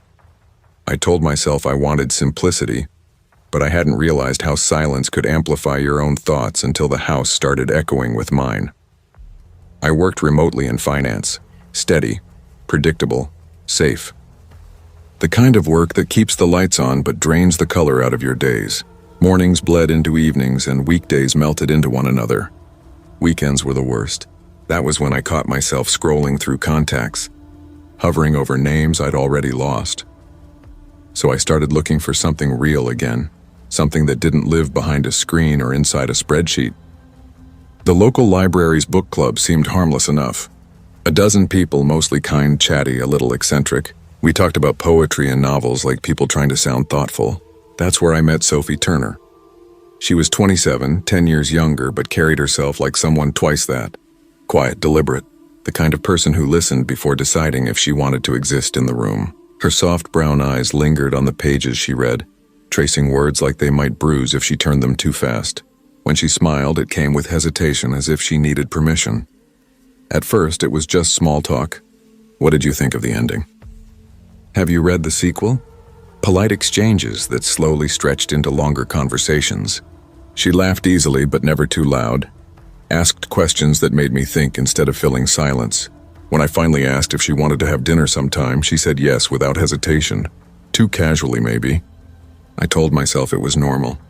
Just two people who liked books sharing a quiet meal. I spent the whole day preparing. Roast chicken with lemon and rosemary, mashed potatoes, roasted carrots, my grandmother's old recipe. I even polished the silverware I hadn't touched since the divorce and opened a bottle of Chardonnay I'd been saving for a someday that never came. Fresh tulips sat in my mother's antique glass vase on the dining table. The house smelled like home, or at least the version I kept chasing. Sophie arrived at 7:30 sharp, a small notebook tucked under her arm, her cream sweater soft enough to match the way she spoke. "Your house smells wonderful," she said, smiling faintly at the tulips. But when dinner began, she barely touched the food. "Not a fan of roast chicken?" I joked, trying to ease the stiffness between us. "Oh, it looks amazing," she said, eyes darting from the table to the walls. "I just wasn't very hungry tonight." I poured her a glass of wine anyway. She accepted it with both hands, polite, careful, but didn't drink. The conversation drifted from books to art to the city. I was grateful for the rhythm until it changed. "So do you live here alone?" she asked suddenly. I hesitated. "Yeah, for now." "Do people visit often?" I laughed, but it came out awkward. "Not really. Work keeps me busy. She nodded slowly. And your neighbors, do they check in on you much? There was something strange about how she asked. Not curious, clinical. My stomach tightened, but I smiled through it, trying to convince both of us it was normal small talk. By dessert, my hands were slick with sweat. She excused herself to the bathroom, saying she needed to check her notes. I stood in the kitchen, pretending to tidy up, listening for the sound of running water. It never came. 10 minutes, 15. My pulse thudded in my throat. I imagined her rifling through drawers or standing silently just beyond the doorway listening. When she finally came back, she looked composed. "I'm so sorry," she said softly. "My sister's unwell. I should probably go." Her voice was calm, too calm. She thanked me for dinner, smiled politely, and walked out. The front door clicked shut like a period at the end of something I didn't understand. That night I lay awake replaying every detail. The untouched food, the strange questions, the silence. Around midnight, glass shattered in the kitchen. I jolted upright, heart pounding. For a second I told myself it was the wind. Maybe the tulips had fallen. I padded down the hall barefoot, every step sounding too loud in the dark. The vase lay on the floor, water spreading across the tile like a dark mirror. And she was there. Sophie stood near the counter, her pale fingers hovering above the knife block. Her expression was unreadable, the calmness of someone perfectly sure of themselves. "Sophie?" My voice cracked. She glanced up at me, not startled. Not guilty, just there. Her hand wrapped around one of the knives, sliding it halfway out. Then she stopped. Slowly she pushed it back in. No anger, no smile. Just a whisper so soft I barely heard it. "Your house feels too quiet." Then she slipped out through the back door, swallowed by the darkness. I stood frozen for a moment, unable to move or breathe. When my body finally caught up with my mind, I called the police. They arrived within 15 minutes, 3 officers, calm and professional. The house filled with the sound of radios crackling and boots on hardwood. One took fingerprints from the knife handle and the untouched wine glass, while another photographed the broken vase and scattered tulips. "Do you want to press charges?" one of them asked gently. I shook my head. "No," I whispered. "I just want her gone." The officer studied me for a second, then nodded. "If she comes back, call us immediately." After they left, the silence returned, heavy and unnatural. I changed the locks the next morning, ordered security cameras online. I skipped the next few book club meetings, then the next several after that. The days blurred into each other, a fog of paranoia and sleeplessness. Every sound made me jolt. The creak of floorboards, the wind nudging the shutters, the hum of the refrigerator. Even my reflection in the mirror startled me sometimes. I couldn't stop replaying her voice. "Your house feels too quiet." They weren't just words. They were an assessment, a warning, maybe even a claim. My home, the one thing I'd built from the ruins of my old life, felt invaded, tainted, like I no longer lived there alone. I started locking the doors automatically, even in daylight. I canceled plans, ignored texts, screened calls.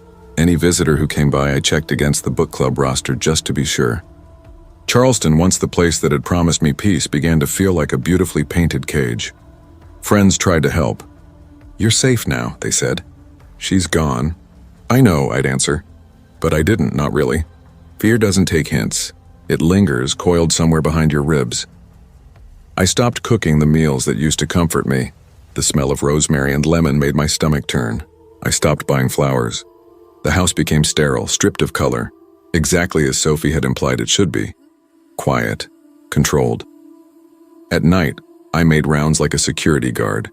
Checked every window latch, even in the guest room I never used. I slept with my phone in my hand, flashlight app open just in case. Every flicker of shadow carried a story. One where she came back. One where I didn't wake up in time. Weeks turned to months. I finally began therapy. For the first time, I spoke the details aloud.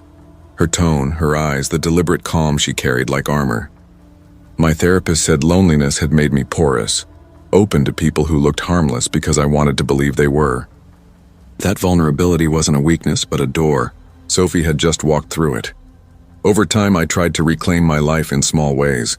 I went back to the book club, carefully watching everyone more closely. I learned to read people differently. The pauses between words, the restless glances, the tone hidden beneath politeness. Online, I deleted every personal detail that might give anyone a map of my routines. My world shrank to what I could manage, what felt safe. Still, the house carried her shadow. Every creak in the floorboards, every hum of silence became a living reminder that trust once broken leaves stains you can't wash out. Eventually, I redecorated. Bought new furniture, fresh tulips, this time yellow instead of red. I invited friends over again, carefully with laughter that didn't quite reach full volume. I tried to believe the house could belong to me again. I learned that boundaries aren't just locks and alarm systems. They're emotional, social, psychological. Sophie had taught me that danger doesn't always announce itself. It can enter quietly, smile softly, and leave you doubting your own instincts. In the end, what terrified me most wasn't the knife or the broken glass. It was how easily someone could step into your world, rearrange your sense of safety, and vanish, leaving you questioning every sound, every silence, every decision you thought was harmless. Loneliness makes us open the wrong doors. But vigilance, I've learned, isn't paranoia, it's protection. Trust is something you build slowly like a wall, and silence. Silence can be peaceful, or it can be a warning whispering to you in the dark to guard what's yours before someone else decides to.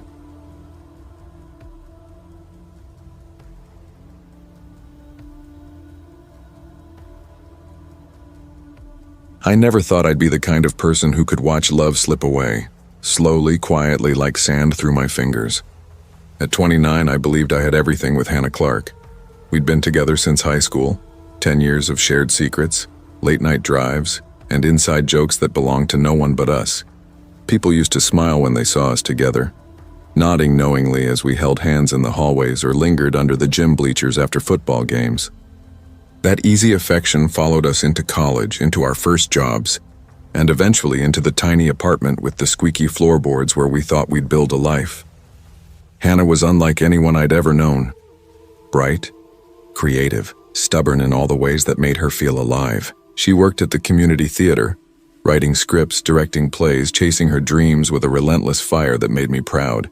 I worked at a marketing agency, trading my evenings for promotions and client dinners, believing that stability was how you protected love. For a while it worked. We found balance. We'd cook dinner together, take late walks through the city streets, and lie awake planning names for the children we swore we'd have someday. But life has a way of shifting beneath your feet without asking permission. Slowly, cracks began to show. It started with small things. Missed dinners, unanswered texts, the slow erosion of laughter. I'd come home tired and hungry, hoping to find her waiting for me, only to see her curled under the dim lamp. Sketchbook open, pencil scratching across paper. "Hey, how was rehearsal?" I'd ask, hanging up my jacket. "Fine," she'd murmur, not looking up. The clipped tone shouldn't have stung as much as it did, but it did. I'd sit nearby pretending to watch TV, pretending her silence didn't feel like rejection. That night I lay awake listening to her breathing from across the bed, the rhythmic rise and fall that used to comfort me. Now it only reminded me how far she felt. The faint scratch of her pencil against paper carried through the dark, and I realized I didn't really know her anymore. We were two people living parallel lives, overlapping only through habit and memory. My heart ached, but I told myself it was a phase. Love, I thought, could survive distance. It had to. Days turned into weeks, and the silence deepened. Her phone began to live face down on the kitchen counter. She smiled at texts but rarely explained them. When I reached for her hand, sometimes she hesitated, just long enough for me to notice. The laughter that once filled our apartment was gone, replaced by careful words and empty spaces. One evening, I couldn't ignore it anymore. I sat beside her on the couch, her sketchbook balanced on her knees. "Hannah," I began, my voice shaking despite how long I'd rehearsed the question. "Are we okay?" She didn't answer right away. Her eyes stayed on the cushion, tracing small circles with her fingertip. The air between us felt heavy, almost sacred, as if it knew what was coming before I did. Finally, she whispered, "I don't feel the same anymore." For a moment, the words didn't make sense. "What?" I said, blinking. "What do you mean?" She looked at me then, really looked. Her eyes weren't angry. They were soft, resigned. "I love you," she said quietly, "but it's different now. It's not the way it used to be. I've changed. You've changed. Somewhere along the way, it just faded." I wanted to argue, to pull her into my arms and make her remember the promises we'd made, the nights we'd spent laughing until sunrise, the way we used to whisper, "I love you," like it was sacred. But she didn't flinch, didn't cry. She was calm. There was no villain in this story. No betrayal, no affair, no cruel twist. Just two people who had loved each other once and were slowly realizing that sometimes love isn't enough to keep you together. Just the quiet erosion of something I thought would never break. We sat there in silence for what felt like hours, the mountains outside glowing pink and orange in the fading sunset. The air between us was still, brittle like a thread stretched too tight. I took a sip of wine, but it tasted sour, metallic.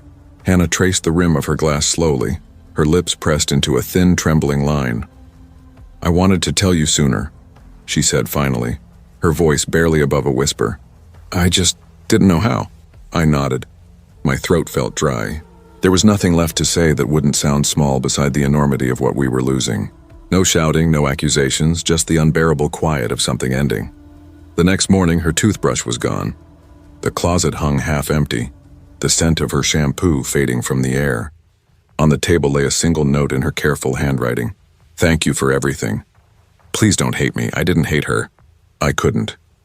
What I felt wasn't rage. It was a hollow ache, like the echo of a sound long faded. I wandered through the apartment, touching the objects she had once touched. The mug with a chip on the rim, her favorite blanket draped over the couch, the faint trace of her perfume lingering near the kitchen counter.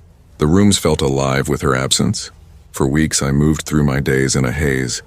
I'd hear phantom sounds, the jingle of her keys in the lock, her laugh spilling from the balcony, her footsteps padding toward the bedroom. But when I turned, there was nothing. The silence mocked me. I tried to drown it with work, with gym sessions, with laughter that felt forced. Friends offered comfort in well-meaning cliches. "Time heals everything," they said. "You'll find someone else." But they were wrong. You don't replace 10 years of shared life with a stranger's smile. You just learn to carry the emptiness differently. I couldn't even call it betrayal. There was none. No lies, no deceit. The horror was in the absence of a culprit. No one to blame. Just the slow, natural death of something once sacred. At night, I sat on the balcony with a glass of wine, the same view of the mountains stretching before me. I'd trace the edges of memories like scars, our first kiss behind the bleachers, long drives with no destination, the laughter that used to fill this tiny apartment. I realized then that love isn't sturdy. It's delicate, more fragile than we ever want to believe. It doesn't always end in flames. Sometimes it just fades quietly, respectfully. Months passed. The apartment slowly shed her ghost. I painted the walls a new color, rearranged the furniture, tried to build a life that didn't orbit her absence. I started going on dates, awkward at first, each one feeling like a betrayal of the past, but eventually it got easier. Still, there were moments I'd catch myself glancing at the empty chair across the table, expecting her to fill it with her laughter, her voice. Every photo, every old note tucked in a drawer, reminded me that the person I loved most hadn't abandoned me. She had simply become someone else. I learned to forgive, not her. There was nothing to forgive but myself. I hadn't failed. Love isn't something you lose through neglect or incompetence. It isn't a possession. It's a living thing, and sometimes, despite your best efforts, it just stops breathing. By the time I turned 30, I understood something I wish I'd known sooner. Attachment isn't permanence. Losing someone doesn't always come from betrayal or anger. Sometimes it's just the quiet, invisible drift of two lives growing in opposite directions. Hannah left me with no villain to curse, but she left me with something else, a lesson I still carry. To cherish love while it exists. To speak before silence hardens. To see the signs before they turn into distance. I learned that not every ending is dramatic. Some end gently, almost politely, yet they wound just as deeply. Love isn't guaranteed. It needs presence, awareness, tending. And when it fades, there's no one to blame. Only the understanding that grief can exist even without wrongdoing. In that absence of blame, I found something close to peace and the fragile truth of the human heart.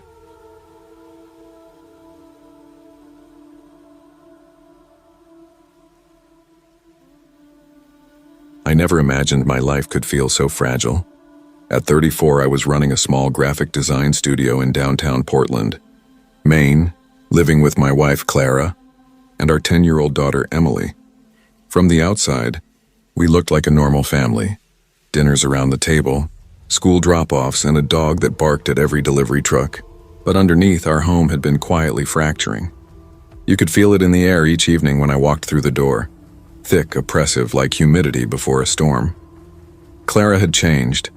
She worked late, vanishing into the night with vague excuses about parent-teacher meetings or lesson plans. Her laughter, once spontaneous and bright, had dulled into something distant. Whenever I entered a room, it was as if the air left her lungs. Her phone was always in her hand, her thumb moving in anxious little bursts, her eyes darting toward messages she never shared. I tried to convince myself it was stress, that she was overwhelmed, that I was imagining the distance. But the silence between us at night became unbearable. She would lie on her side, back turned, breathing steady and cold, and I would stare at the ceiling, wondering if she was thinking of someone else. Even Emily seemed to shrink into herself. My bright, fearless little girl, who used to pirouette barefoot across the living room until the lamps rattled, now spent hours shut away in her room. Sometimes late at night I'd hear her muffled sobs. I'd knock softly. "Em, you okay?" Her voice would come back small, shaky. "I'm fine, Daddy, just tired." But I knew she wasn't. One night I tried to talk to Clara. "She's not okay," I said quietly as we cleared the dishes. "We need to talk to her, maybe get help." "She's just growing up," Clara cut in, voice calm but sharp. "Kids get moody. Don't make it a crisis." Her tone was final, flat, rehearsed, like a door quietly locking. After that, I started watching closer. Emily's glances lingered longer, her eyes flitting between Clara and me as though she were studying us, searching for some invisible pattern. She began leaving drawings around the house, small sketches of faceless people standing between two taller figures. Notes tucked into corners with strange little messages. "I'll fix it. Don't be scared." At first I dismissed them as imagination, a child's way of coping with tension she didn't understand. But the unease in my stomach wouldn't fade. It grew heavier day by day. The night everything fell apart began like any other. Rain drummed steadily against the windows as I came home late from the studio. I was exhausted, ready for the comfort of routine. But when I reached the porch, I stopped cold. Emily's pink ballet shoes were lying there, soaked through, the ribbons trailing in puddles. Inside, the house was too quiet. Her bedroom looked staged, bed neatly made, desk perfectly arranged, the air unnaturally still. On her pillow sat a folded note. My hands trembled as I opened it. In her small, careful handwriting it said, "Don't be scared. I'm trying to stop the bad things. I'll fix it." My heart plummeted. My little girl thought she could save us. She had gone out there alone into the rain, trying to repair something she didn't even understand. I found Clara in the living room, clutching her phone like a lifeline. "Where's Emily?" I demanded. She didn't even look up. "She's being dramatic," she muttered. "You know how she gets." "Clara, she's gone." My voice broke. "Her shoes are outside." "She left a note." Her expression barely shifted. "She'll come back. She always does." Something inside me cracked. "What's wrong with you?" I whispered. But she just turned away, thumb still moving over the phone screen. I called the police. Within an hour, officers arrived, their radios crackling through the thick quiet. By midnight, they had traced Emily through nearby surveillance footage. Tiny, grainy images of her walking alone through slick streets, clutching her sketchbook against her chest, her hood pulled up against the rain. Determined, brave, terrified. We drove through the cold, headlights cutting through sheets of rain. The harbor loomed ahead, an unfinished construction site of rusted beams and broken glass. Police flashlights swept through the fog, calling her name into the emptiness. Every passing minute hollowed me out. I kept imagining her small figure huddled somewhere in the dark, believing she could stop the bad things. My throat ached from calling her name. After 2 agonizing hours, one of the officers shouted. Beneath a collapsed scaffolding, they found her, pale, shivering, eyes open and unfocused, clutching her soaked sketchbook like a shield. I dropped to my knees beside her, my voice breaking as I whispered her name again and again. She whimpered softly. Alive. The sketchbook pages were torn and wet, but I could still see the drawings, dark shapes looming between a man and a woman. Our family, twisted into shadows. I held her against me, sobbing into her rain-soaked hair as the flashing red and blue lights painted the night in broken colors. Emily had stumbled upon Clara's affair with Rachel, the nanny we'd hired to help when work got overwhelming. While Clara's schedule grew heavier, Emily must have overheard whispered arguments, caught glimpses of things no child should ever have to process, and filtered them through her own fragile sense of right and wrong. In her mind, she wasn't a bystander. She was the one who had to fix it. Clara tried to hide everything. That night, she had been texting Rachel, covering her tracks, deleting messages, spinning half-truths even as the police searched for our daughter. When confronted, she didn't cry or shout.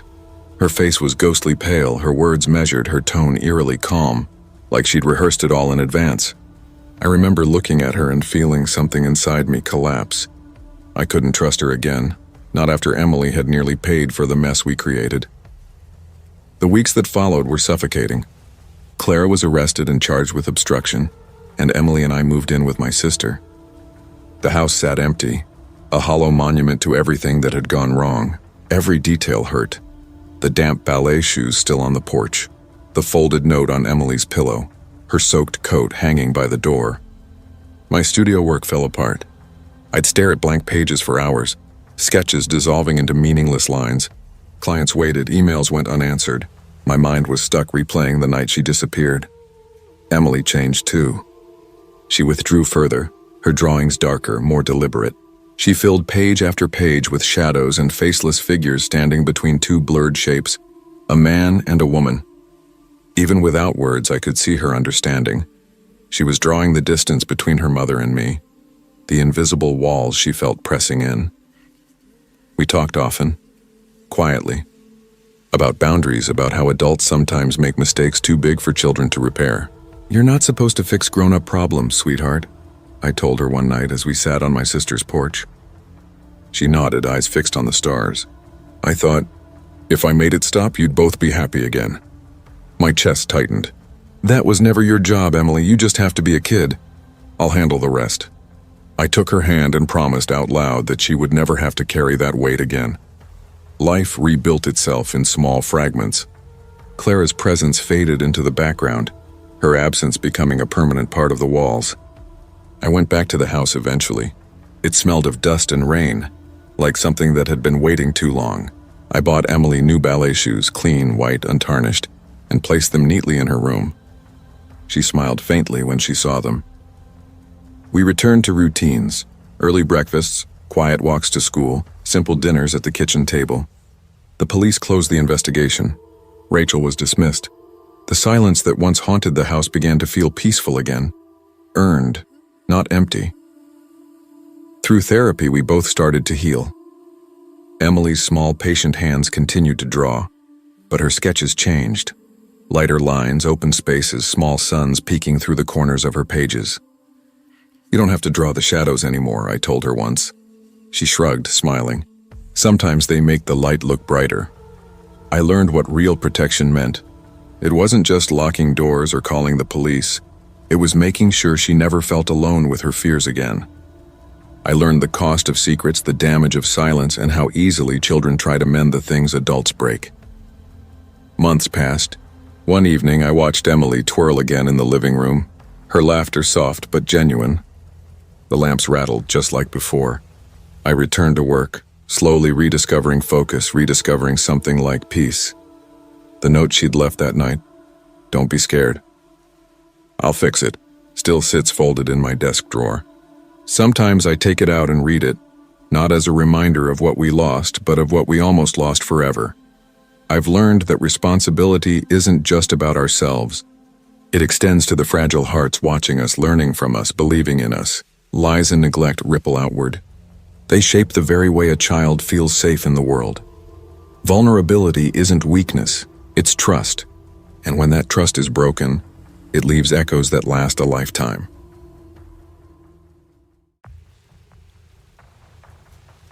When I look back now, I realize how naive I was, thinking a fresh start meant simply moving houses. It was the spring after I left my job in Ohio, a place that had eaten up 5 years of my 20s without ever feeling like home. David, my boyfriend, Was thrilled when I told him I was ready for something new. He was working construction off and on, and I'd been piecing together part-time shifts trying to keep things steady for our daughter Laya. She was only 2 years old, with those curious brown eyes that made me want to shield her from everything bad in the world. I told myself moving into a quieter neighborhood in Pittsburgh would give her that safety. The double house on Lincoln Avenue wasn't much to look at. Peeling paint, thin walls, windows that rattled in the wind. Still, the rent was cheap enough, and I convinced myself the rough edges gave it character.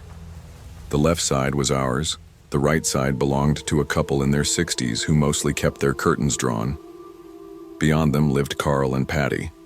He was broad-shouldered with a permanent scowl carved into his face, and she was wiry, with a voice like broken glass when she laughed.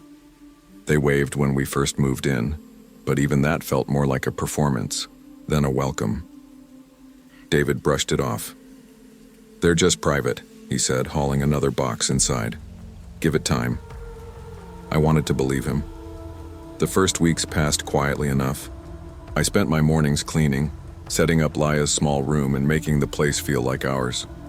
Sometimes I caught Carl staring too long from his porch, cigarette dangling from his fingers. But I told myself I was imagining it. Patty would chat with neighbors out front, but the second I stepped outside, she clammed up like someone hit a switch. I chalked it up to small-town politics. Maybe I hadn't earned their trust yet. Then came the night I couldn't ignore it anymore. We had just put Laya to bed when I heard a sharp clack near the front door. David thought it was nothing. Maybe the screen slamming in the wind. But when I looked the next morning, the paint around the lock was scratched, streaked with some blue-gray residue. Boot prints dotted the porch. Someone had tried to force their way in. "Kids," David muttered, though he didn't sound convinced. He screwed in an extra lock, but I felt eyes on us as he worked. When I turned, Carl was leaning against his railing, watching with a smirk that didn't reach his eyes. Something in my gut told me our troubles had just begun. The next week unraveled slowly, like a bad dream you can't quite shake. I'd walk through the house in the mornings and notice things weren't where I left them. A lamp tilted at a strange angle. Laya's toy blocks scattered across the living room when I swore I'd cleaned them up the night before. At first I blamed exhaustion. Parenting a toddler can make you second-guess everything, but when I ran my hand over the window latch in the kitchen and felt it loose, broken in a way it hadn't been before, the truth hit me cold. Someone had been inside. I found a greasy smear on the doorknob, like oil, the kind of detail no stranger could explain away. My skin crawled. David tried to stay calm, but I could see the tension in his shoulders. "We'll get cameras," he said. "Maybe it's nothing, but if it's something, we'll have proof." But before we even had the chance, I found something worse. I was tossing trash one afternoon when I spotted a washcloth sticking out of our bin. Wrapped inside was a metal rod, heavy and sharp at one end, almost like a homemade weapon. My stomach knotted. That night, curiosity, or maybe desperation, pulled me to check Carl and Patty's dumpster. Inside, under a bag of empty beer cans, I saw them, my things. A scarf I thought I lost, a t-shirt of David's, one of Laya's stuffed animals. I grabbed the bear with shaking hands and stuffed it into my jacket. When I told David, his face hardened. "That's it. We're confronting them." We marched next door that evening. Patty opened the door, chewing gum with her jaw working like a machine. Carl leaned back in a recliner, eyes on us like we were amusement. "You've been in our house," I said, my voice steadier than I felt. "And you've been taking our things. I want it to stop." Carl laughed, a dry, hollow sound. "Lady, you've lost your mind." Patty leaned against the frame. "Why would we want your junk?" "Because I found it in your trash," I snapped. The room went silent for a moment, then Carl leaned forward, his face shadowed. "Careful what you're saying. Accusing people can get you in trouble." The door slammed in our faces. That night, I called the police. The officer who showed up looked no older than 25, notebook in hand. I explained everything, showed him the stuffed animal. He nodded politely, but when I finished, he closed his book with a sigh. "Ma'am, without proof. Like video or eyewitness, it's just neighbor disputes, we can't pursue it. I felt invisible, like I'd been screaming into a void. The sense of being watched grew unbearable. Every creak of the house made me jump. I caught myself checking the locks 3-4 times before bed, clutching Leia close when shadows shifted outside. David tried to keep a brave front, but I saw the fear etched into his face whenever he thought I wasn't looking. Then the men showed up. It was a Thursday evening, dusk settling low over the street. We were finishing dinner when headlights swept across the living room. A dark SUV idled outside, engine rumbling. My chest tightened. 3 men stepped out. One carried something that caught the porch light. It wasn't hard to recognize the shape of a gun. "Stay here," David whispered, grabbing his phone. I pulled Leia into my arms, her little body trembling as if she could feel the dread in my bones. The knock was more of a pound. Carl's voice carried through the walls, though I couldn't make out the words. David pressed 911, speaking low and fast, but before he could finish, a gunshot split the night. The sound exploded through the thin walls, echoing in my skull. Leia screamed. I nearly dropped her in panic. We bolted out the back door, sprinting, through the yard into the alley, hearts hammering. David's truck was parked 2 streets over. He'd insisted we avoid blocking the driveway. I'd never been more grateful for that quirk. We threw ourselves inside, and he peeled away as sirens began wailing in the distance. We didn't go back that night. We didn't go back at all. In the chaos of leaving, we discovered the final insult. As I packed what I could the next morning from my parents' house, I opened one of Leia's boxes. The smell hit me first.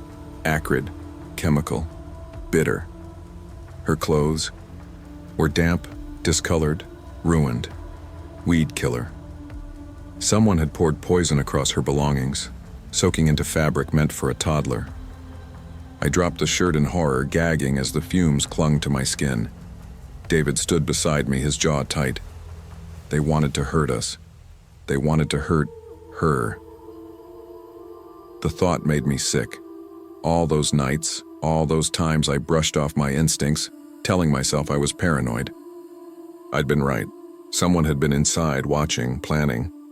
And the worst part was how easily it could have been worse. One bottle of poison had already crossed a line I never thought I'd face. We filed reports. We handed everything to the police. But without hard evidence, without a video of Carl or Patty pouring that chemical or breaking in, the case went nowhere. We were just another family with a story too strange to prove. My parents urged us to stay with them until we could find another place. I didn't argue. For the first time in weeks, I slept without waking at every sound. But the safety came at a cost.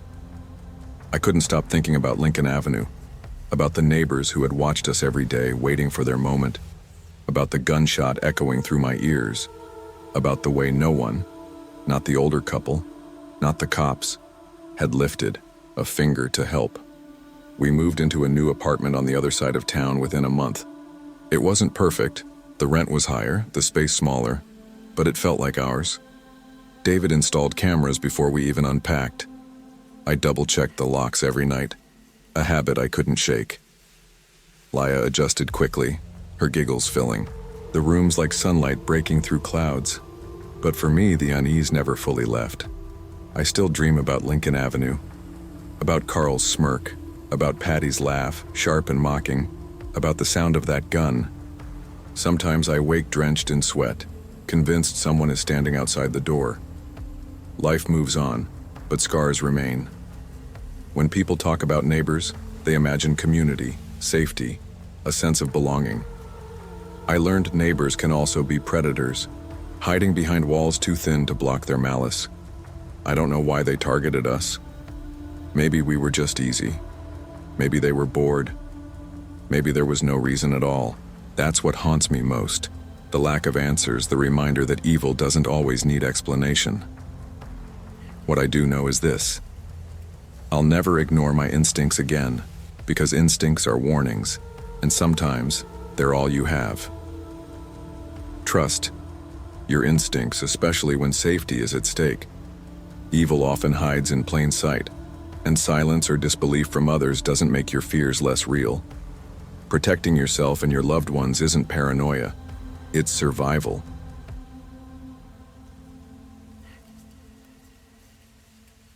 I used to think love meant compromise, but what I didn't realize was how easy it was to confuse compromise with surrender. I was 29 when I moved in with Lena. I'd been working as a mechanic since I was 19, the kind of job that leaves your hands permanently stained with grease no matter how much you scrub. Lena was different from anyone I'd dated before. Sharp, ambitious, and beautiful in a way that drew people in without her even trying. We met at a mutual friend's cookout. She laughed at one of my dumb jokes about carburetors. And before I knew it, we were dating. 2 years later, she wanted us to take the next step. "I found this place," she said one evening, shoving her phone into my hands. "A small townhouse newly painted just outside the city. It's perfect, fresh start, just us." I frowned at the address. It was nearly 40 minutes from my parents, farther still from the shop where I worked. "It's kind of out of the way, isn't it?" "That's the point," she insisted. "We don't need everyone breathing down our necks. We can build our own life without distractions." Her words carried weight. I'd always been close to my family, but she had a way of making me feel like I owed her, like choosing anything else meant I didn't take us seriously. So I signed the lease, boxed up my life, and followed her to that townhouse. The first month was fine, maybe even exciting. Lena decorated every corner with throw pillows and scented candles. She cooked elaborate dinners, leaving handwritten notes in my lunchbox. I thought I'd stumbled into the kind of stability I'd always wanted, but soon I started noticing things that didn't add up. She never let me answer the door when deliveries came, always rushing ahead of me with a nervous laugh. "You don't have to bother, I've got it," she'd say. At night, I'd sometimes wake to the creak of the back door and find her slipping outside. She'd come back smelling faintly of smoke, though she swore she quit years ago. I told myself it was harmless. Everyone has their secrets. But a small voice inside me whispered that I was missing something important, something sitting right in front of me if only I'd stop ignoring it. It was a Wednesday evening when suspicion really dug its claws in.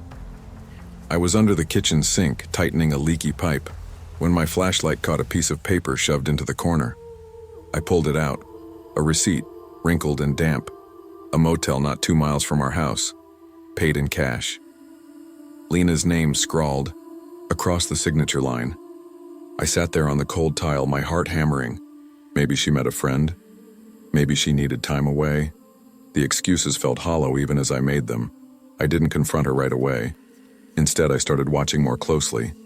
I checked her phone when she showered, fingers shaking as I scrolled. Most messages were harmless, but buried between them were half-deleted threads from someone saved only as C. Fragments remained. "Meet me. Same place. Don't tell him." I felt sick. That night I asked her casually, "Hey, who's C? Someone from work?" Her eyes flicked to me, quick as lightning, then softened into a practiced smile. "Why? Are you snooping?" "I just noticed you don't trust me," she snapped, her voice sharp enough to cut. "This is what you do? Dig through my phone? God, Marcus, you're paranoid," I stammered, caught off guard. I wanted to ask," she stormed off, slamming the bedroom door. I sat alone on the couch, the motel receipt burning a hole in my pocket.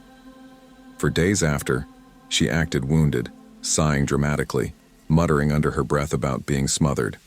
Somehow the whole thing flipped on me. I began to wonder if maybe I was the problem, if maybe I was losing my grip. Then the boot prints appeared.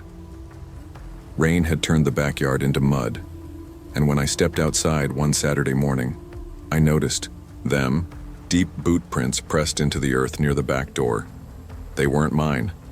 David, the guy from the shop, wore sneakers most days, and Lena, she didn't even own boots. The prints led straight to the shed. The lock was snapped, though metal bent out of shape. My stomach churned as I pulled it open. Inside, I found a mess that wasn't mine. Empty beer cans scattered across the floor, cigarette butts, a shirt draped over a box with lipstick smeared across the collar. My jacket, missing for weeks, hung from a nail. I brought Lena out there, anger boiling over. "Explain this." She crossed her arms, her face unreadable. "My stuff is in here. Someone's been in our shed, and look at this. I shoved the shirt at her, the stain bright against the fabric. For a moment she said nothing. Then her eyes met mine, cold and steady. Fine. You want the truth? I've been seeing someone. Happy now? The words gutted me. I staggered back, gripping the doorframe. Who? I asked, my voice hollow. Does it matter? You were never enough, Marcus. Not exciting enough. Not enough. Her calmness was worse than shouting. She didn't even look guilty, just tired, like she'd rehearsed. This ending 100 times already. I should have walked away then. Packed a bag, left the key on the counter. But part of me needed answers. Part of me needed to understand how 2 years could unravel so easily. That mistake almost cost me everything. It happened 3 nights later. I was watching TV. The sound, Lo Solaya, no, so, we. I caught myself, so I wouldn't pretend this was still a family. So Lena could sleep upstairs. A pounding at the door shook the house. I opened it without thinking. A man stood there taller than me, broad-shouldered. Eyes bloodshot, he reeked of whiskey. Where's Lena? He growled. She's asleep, who the hell are you? I'm the one she belongs to, he slurred, shoving past me. Before I could react, Lena appeared at the top of the stairs. She didn't scream. She didn't ask what was happening. She just stared, her face pale but calm, like she'd been expecting him. Come on, baby, the man said, reaching for her. Let's go. I stepped between them. Get the hell out. His fist came fast, catching my jaw, sending me sprawling. Pain exploded across my face. I tried to get up, but he kicked me hard in the ribs. Stop, I shouted, gasping for air. But Lena didn't move. She didn't call the police. She didn't even flinch. She just stood there watching as I bled on the floor. When the man finally stormed out, slamming the door so hard the glass rattled, I looked up at her. Why? I croaked. She tilted her head, eyes empty. You shouldn't have pushed. Those words haunted me more than the beating. I left 2 days later. My jaw bruised, my ribs aching, my heart hollow. I didn't take much, just a duffel bag of clothes and the photo of me and my brother fishing when we were kids. The rest, I left behind. Lena didn't try to stop me. She didn't beg, didn't cry. She just watched me pack, silent as a statue, her eyes following me like a shadow I couldn't shake. I crashed on my buddy's couch for a while, trying to piece myself back together. At night, I'd see her face when I closed my eyes. Not the laughing girl from the cookout. Not the woman who made me dinner with candles flickering on the table, but the one at the top of the stairs staring down at me as if she'd orchestrated everything. I don't know if she planned it. I don't know if that man was part of her life before me, during me, or after me. All I know is she let it happen. She chose silence over me. And silence can cut deeper than any blade. Sometimes I drive past that townhouse. The lights are on, curtains drawn tight. I don't stop. I don't want answers anymore. Some truths are too sharp to hold. I'm learning to trust myself again, to believe that love doesn't mean giving up everything that makes you whole, because when you surrender all of yourself to someone else, you risk losing more than your pride. You risk losing your soul. Love without honesty is just manipulation dressed as devotion. When someone isolates you, twists your doubts into guilt, and watches you suffer without lifting a hand, that isn't love, it's control. Trust your instincts, value your self-worth, and never let the illusion of companionship cost you your safety or your peace.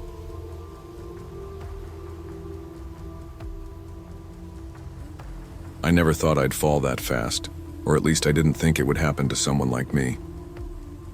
I was a graduate student who had learned early how to protect myself from disappointment. Most nights, I could be found in the campus cafe, headphones in, quietly reading or typing up papers, pretending the world outside my little bubble didn't exist. I wasn't lonely exactly. I had friends, classmates, and acquaintances, but I had grown used to keeping people at arm's length. Routine was safe, predictable, controllable. And then I met Naomi.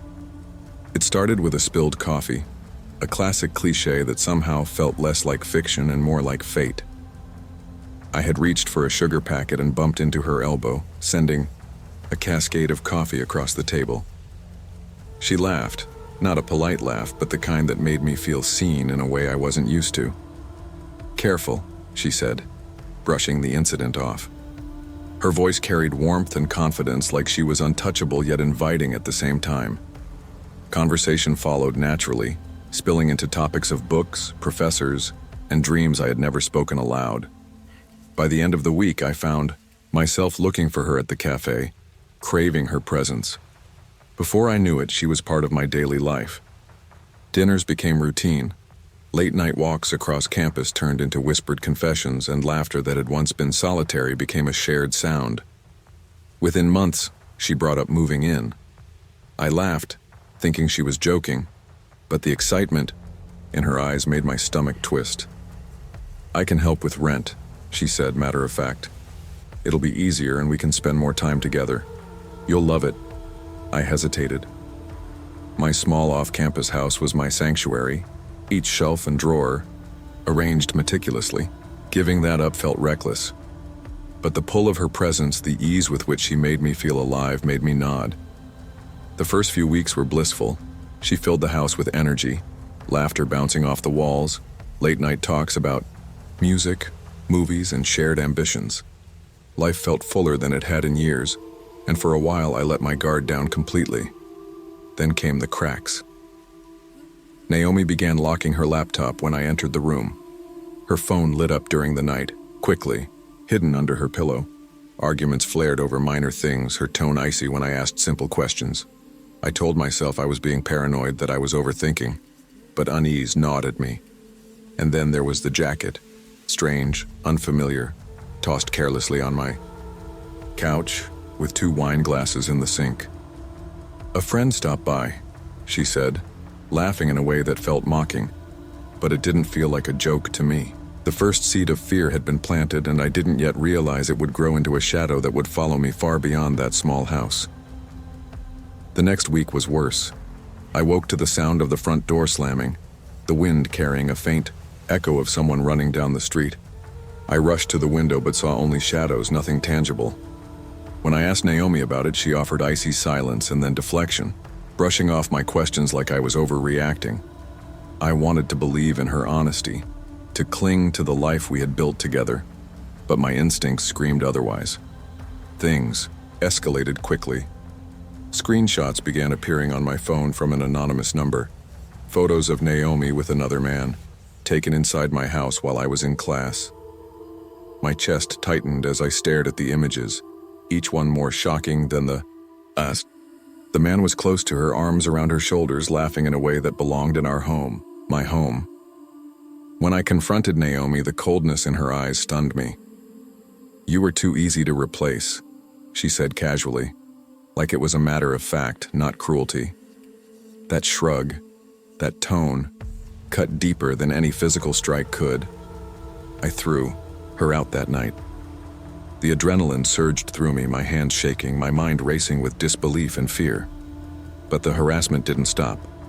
Images kept coming, each new one a reminder of my betrayal, each new message designed to unnerve me. I blocked numbers, changed passwords, triple-checked locks, but the paranoia lingered. Every passing stranger on the street made my stomach twist. Every unexpected knock made my heart hammer. Even my own home, once a sanctuary, felt like a stage for humiliation. I began to notice changes in myself. Sleep became elusive. I checked windows and doors obsessively. Every sound outside, every passing car felt like a threat.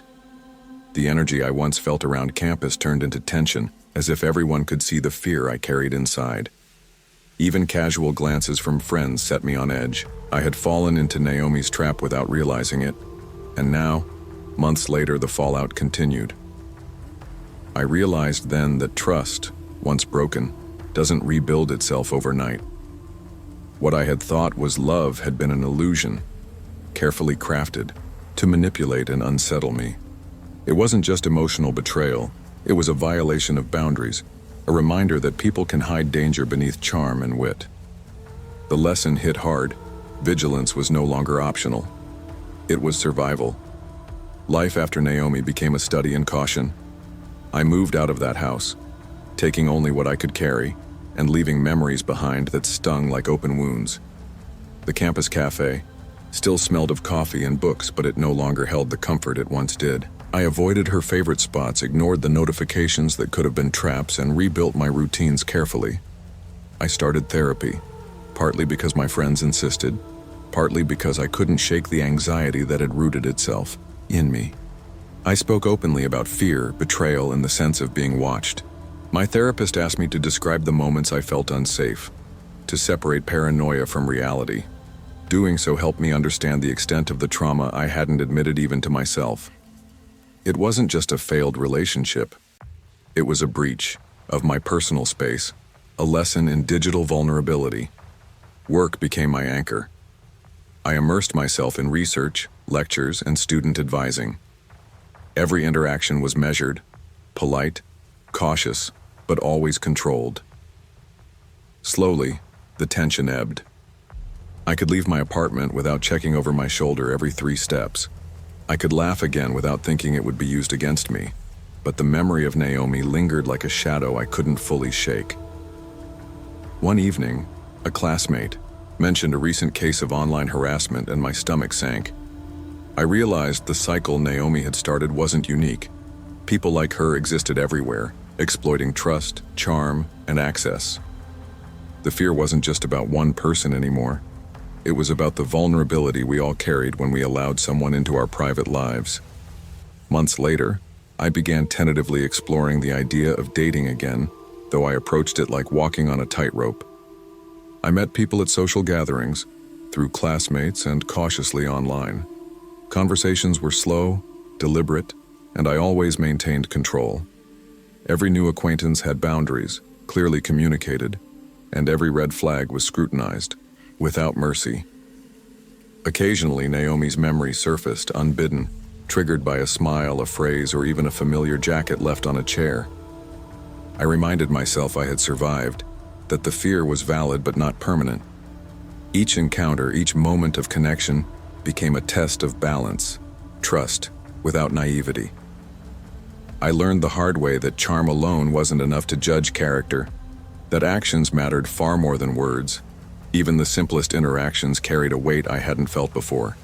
A friendly hug, a shared joke, or a casual visit to a friend's apartment required internal calculations. It was exhausting, but necessary. My caution wasn't paranoia. It was armor forged from experience, a lesson learned in the most painful way.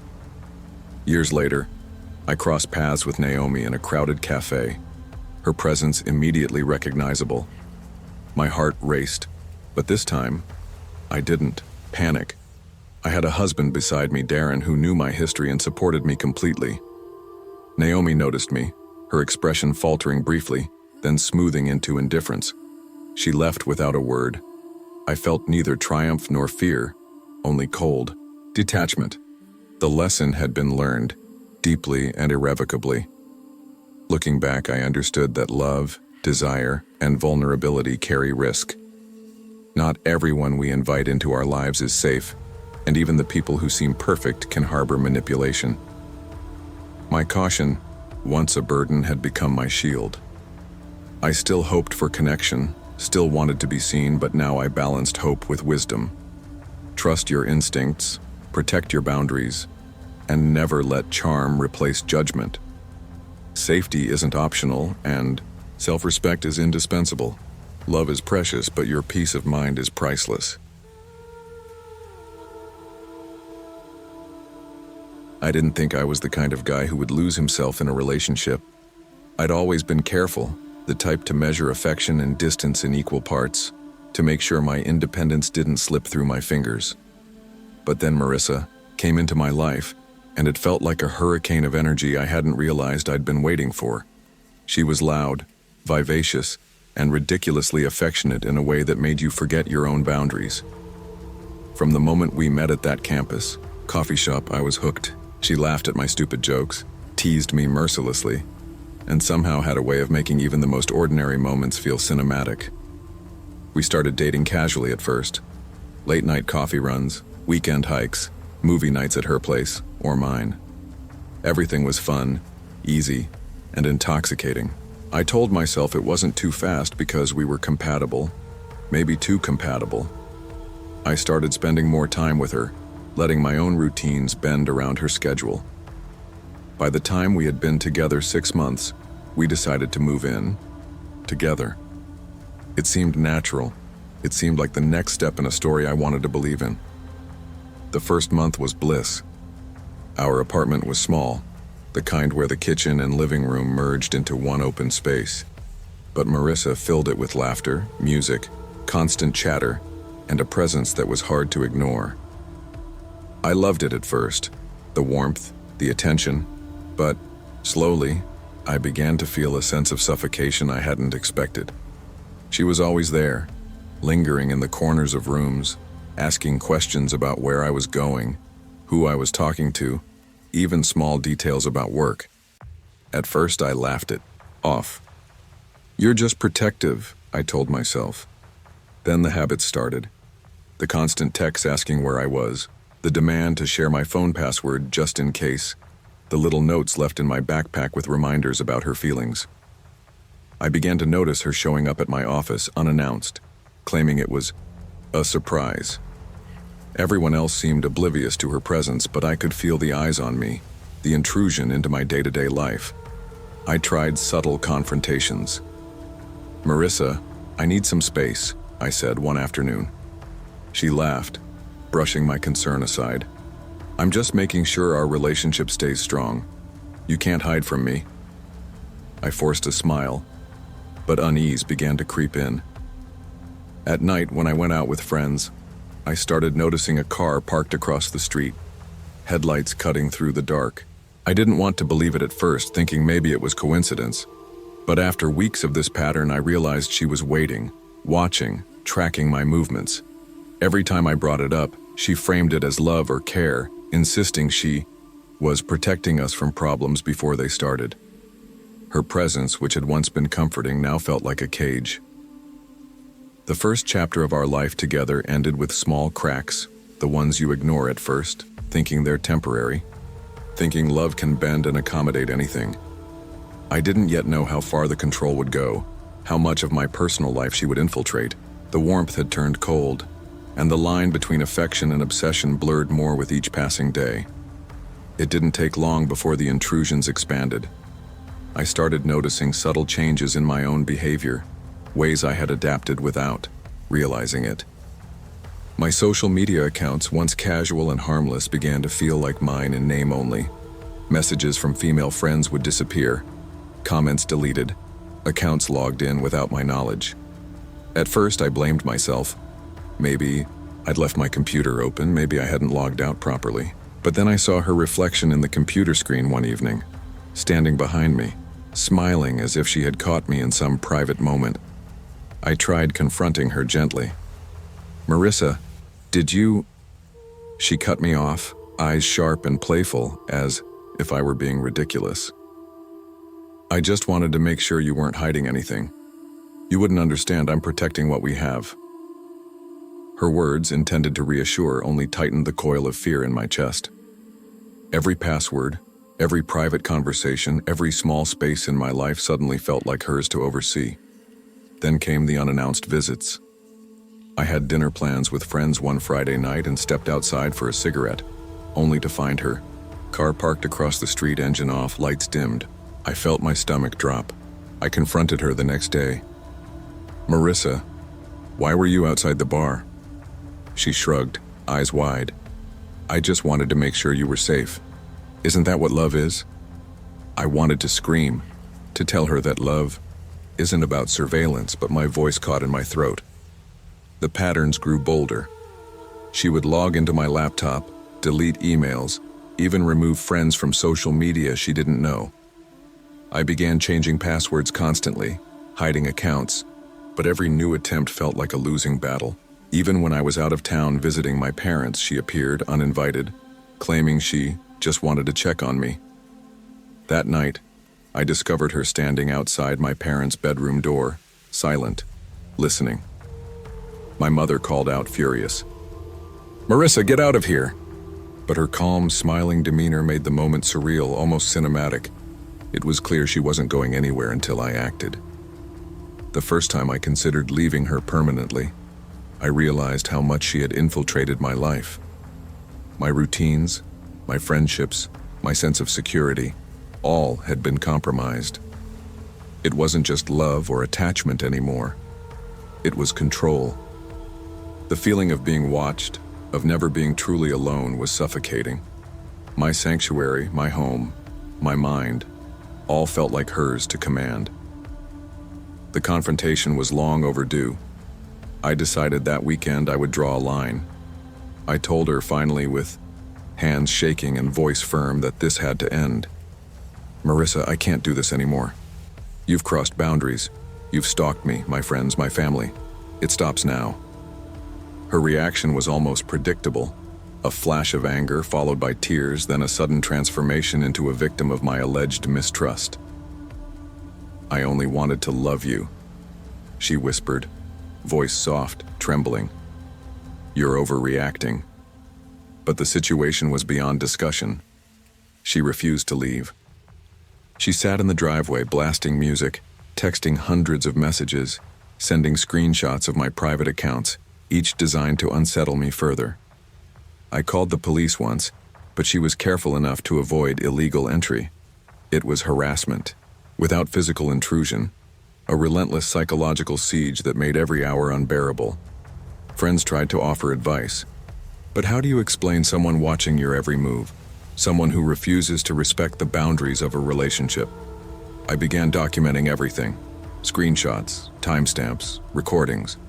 Every attempt to rebuild my sense of normalcy required vigilance, calculation, and sometimes outright avoidance of social situations. I felt trapped in a web she had spun, and the threads were in every corner of my life. Even after she moved out, the paranoia didn't end. Her car would appear on nearby streets, a silhouette in the distance. Sometimes she would drive slowly past my apartment at night. My heart would pound, adrenaline surging as I locked every door, turned on every light. I realized then that the fear wasn't just in the moment. It had embedded itself in my psyche, lingering in shadows, in quiet moments, in the sense that my privacy could never fully be mine again. Recovery required boundaries and vigilance. I changed locks, phone numbers, and email accounts. I installed security cameras, spoke candidly with friends and family about the risks, and avoided casual disclosure of my whereabouts. Social interactions became calculated. Every outing, every conversation carried a mental checklist. Is it safe? Will she find out? Could she appear unexpectedly? Therapy helped, but not in a way that erased fear entirely. It helped me process the trauma, recognize patterns, and reclaim small pieces of independence. I realized the danger wasn't just in her actions, it was in the way she manipulated my perception of normalcy, in the way charm was weaponized to disarm caution. Love had been a trap, and I had walked in willingly. Now, I had to relearn trust, carefully, methodically, without blind leaps. Every encounter with strangers carried caution. Every new relationship required clearly communicated boundaries. Even in casual friendships, I observed subtle red flags I might once have ignored. My vigilance became armor, built from experience, reinforced by the knowledge of how easily charm can mask control. Time passed, and I rebuilt a life cautiously, slowly, like repairing a house after structural damage.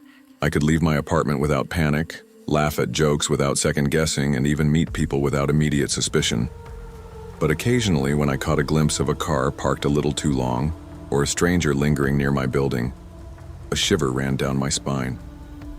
Eventually, I met someone who respected boundaries, who understood past traumas without judgment. I allowed myself to hope again, but always with care.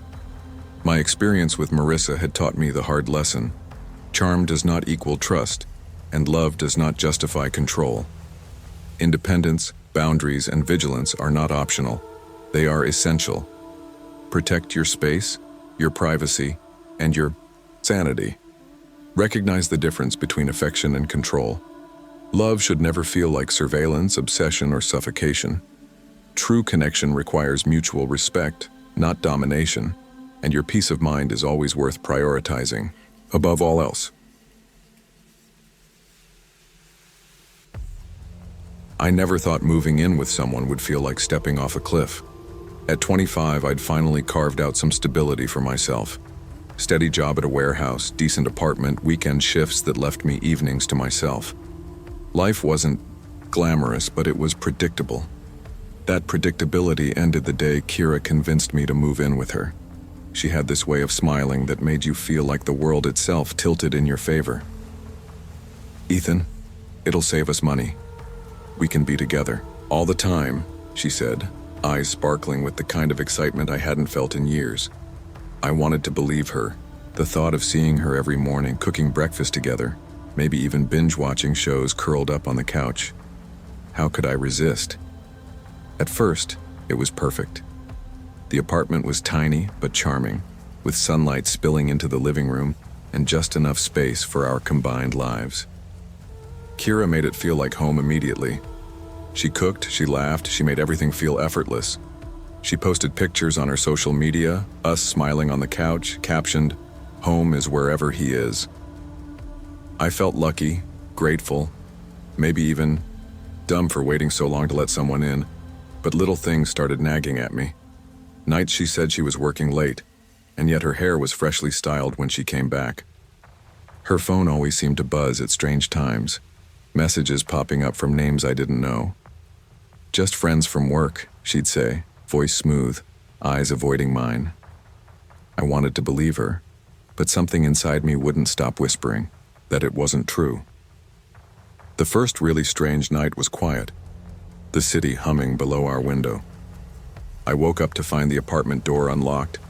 Kira was gone. My stomach sank. Hours passed. Then she returned, smelling faintly of cologne I didn't recognize, claiming she'd gone for a late walk. Something about the way she smiled, too casual, too easy, made my heart beat faster, not with excitement, but with unease. It was subtle at first, the extra texts, the little excuses. But then came the argument I overheard outside our window between her and some man, the words cutting through the night air. "You made promises. You can't back out now." I felt my chest tighten. Whatever world I thought we were building together, it wasn't real. And I didn't yet understand how deep the lie went. The following days were worse. I couldn't ignore the slashed tires, the threatening notes shoved under our door. Kira unnervingly insisted she knew nothing, but it wasn't fear in her eyes. It was calm, almost detached. I tried to rationalize. Maybe it was someone else entirely. Maybe it wasn't connected to her.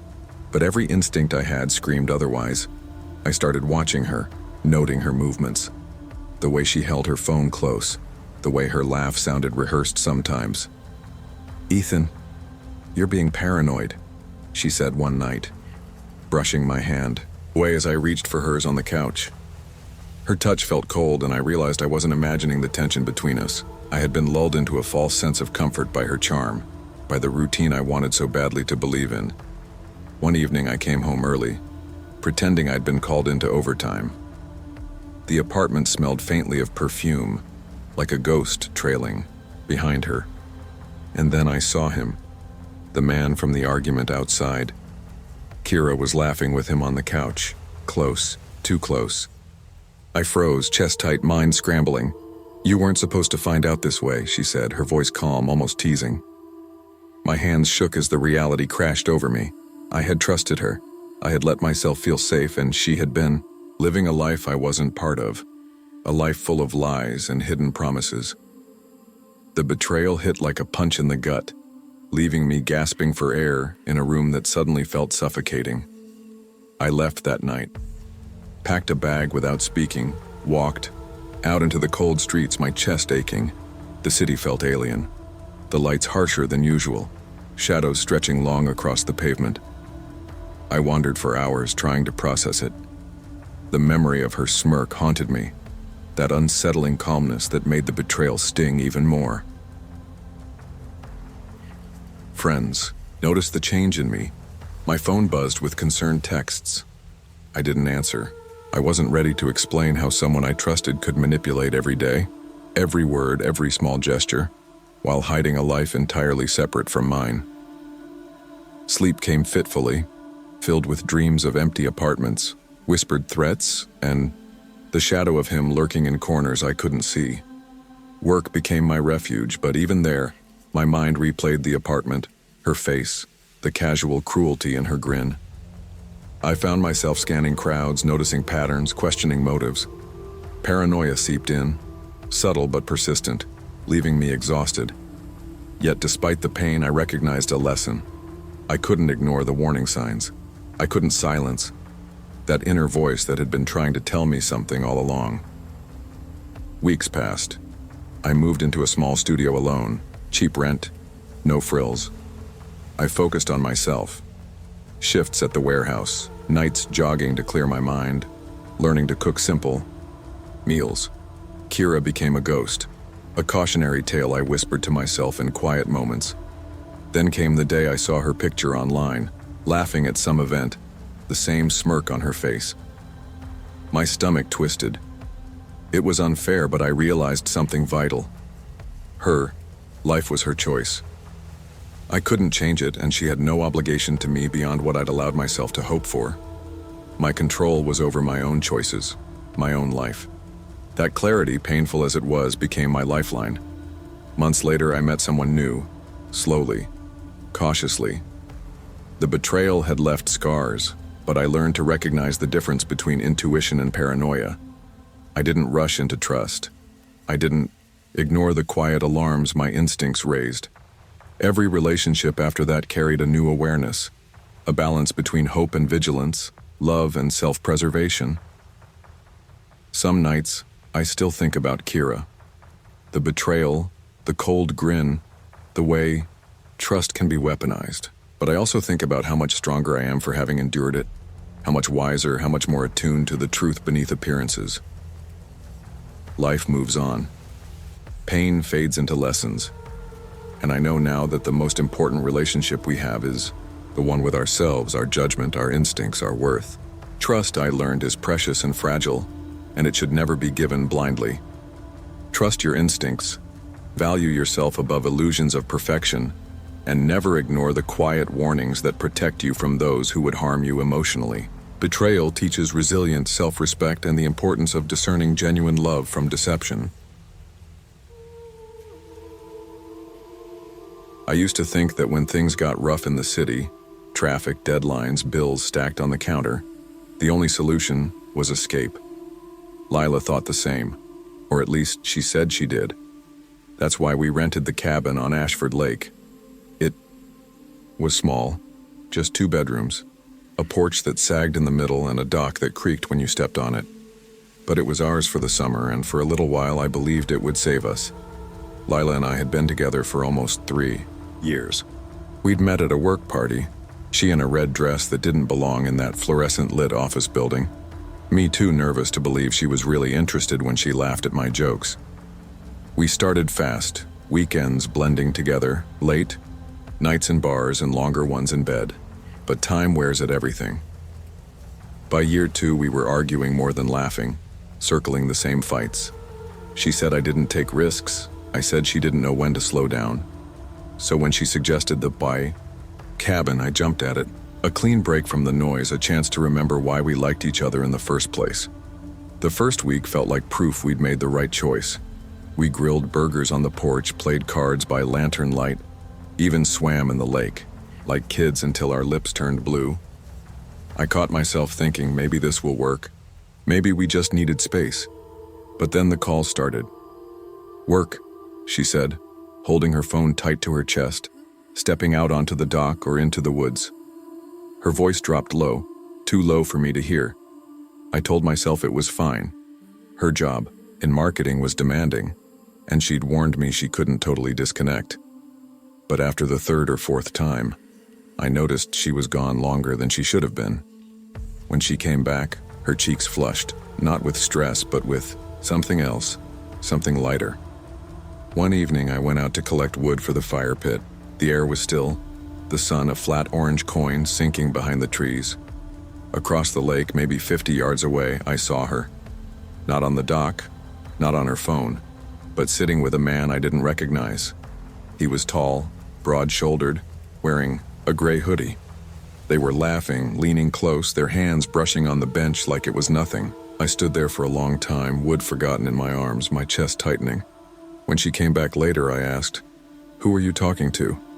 She blinked at me, wide-eyed like I'd accused her of something ridiculous. "What are you talking about?" "I saw you, across the lake, with some guy." Her mouth twitched into a smirk. "Ryan, you've been cooped up too long. You're imagining things." "I know what I saw." "Then maybe you saw some neighbor, I don't know. Don't start turning this into one of your paranoid fits." Her voice was calm, almost bored, but her eyes glittered in the fading light. I let it drop. Not because I believed her, but because I didn't want to fight. Not yet. That night, I lay awake beside her, staring at the ceiling fan creaking overhead, wondering if the whole summer had been a mistake. The noises started 3 nights later.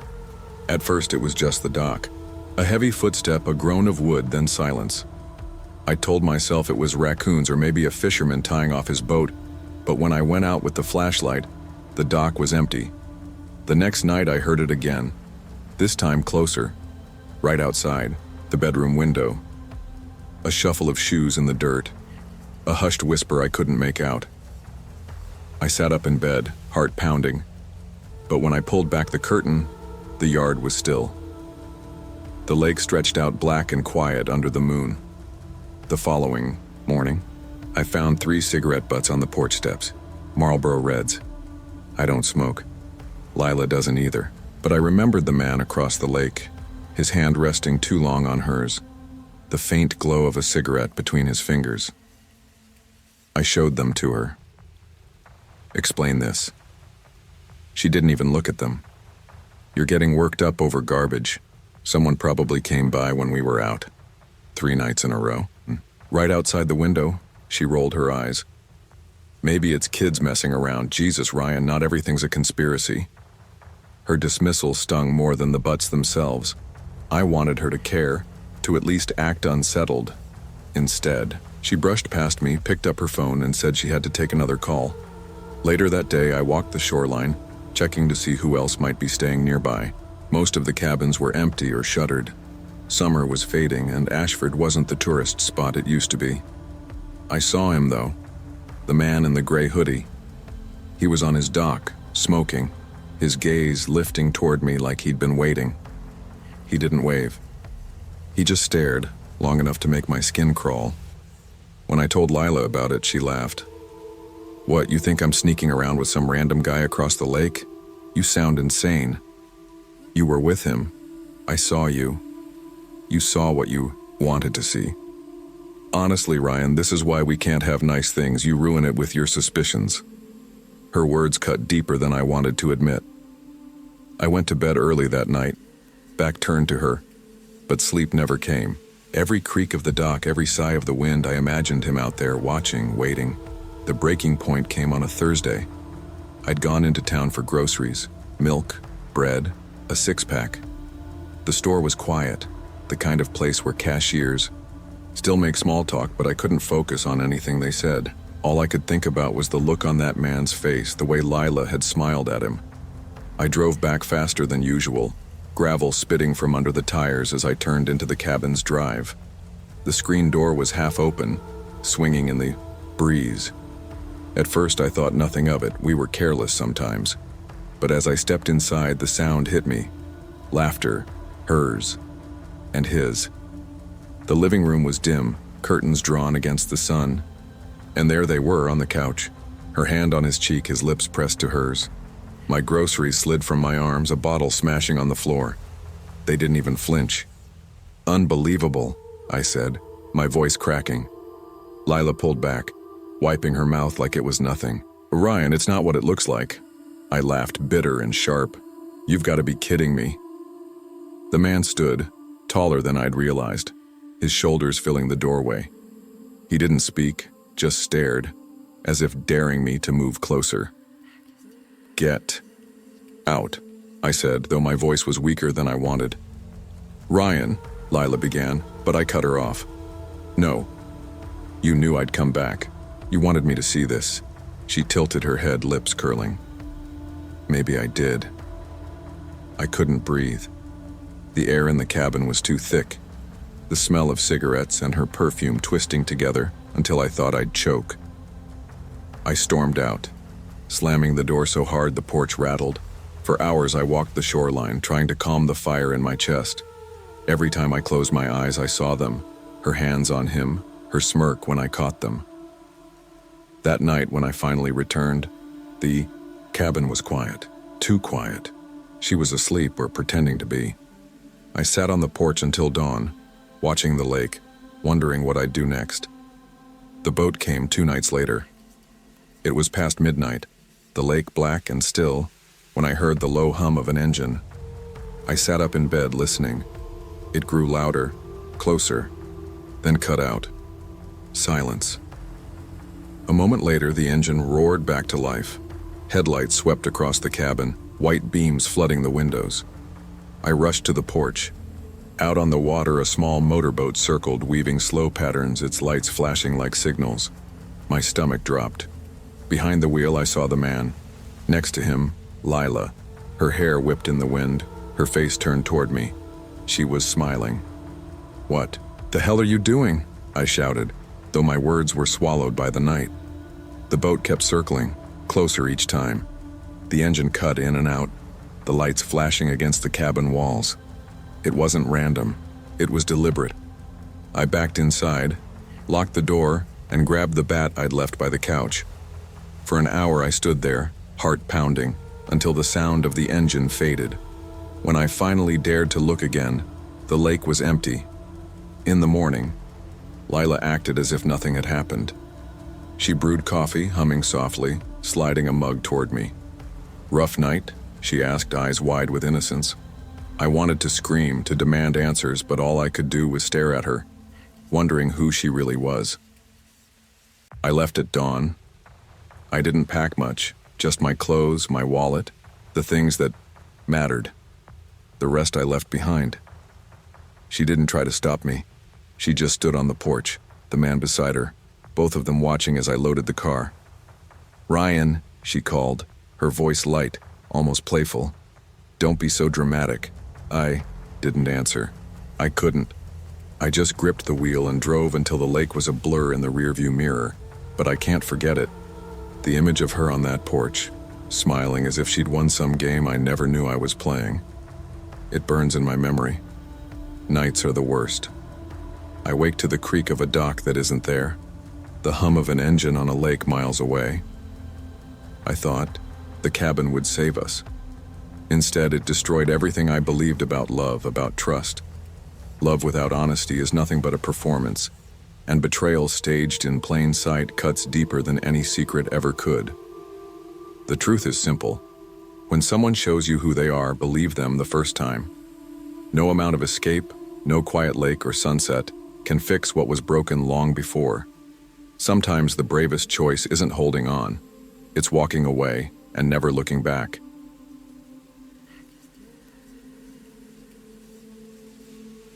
I never thought of myself as the kind of guy who attracted trouble. I wasn't a star athlete, wasn't the life of the party, wasn't someone who turned heads when he walked into a room.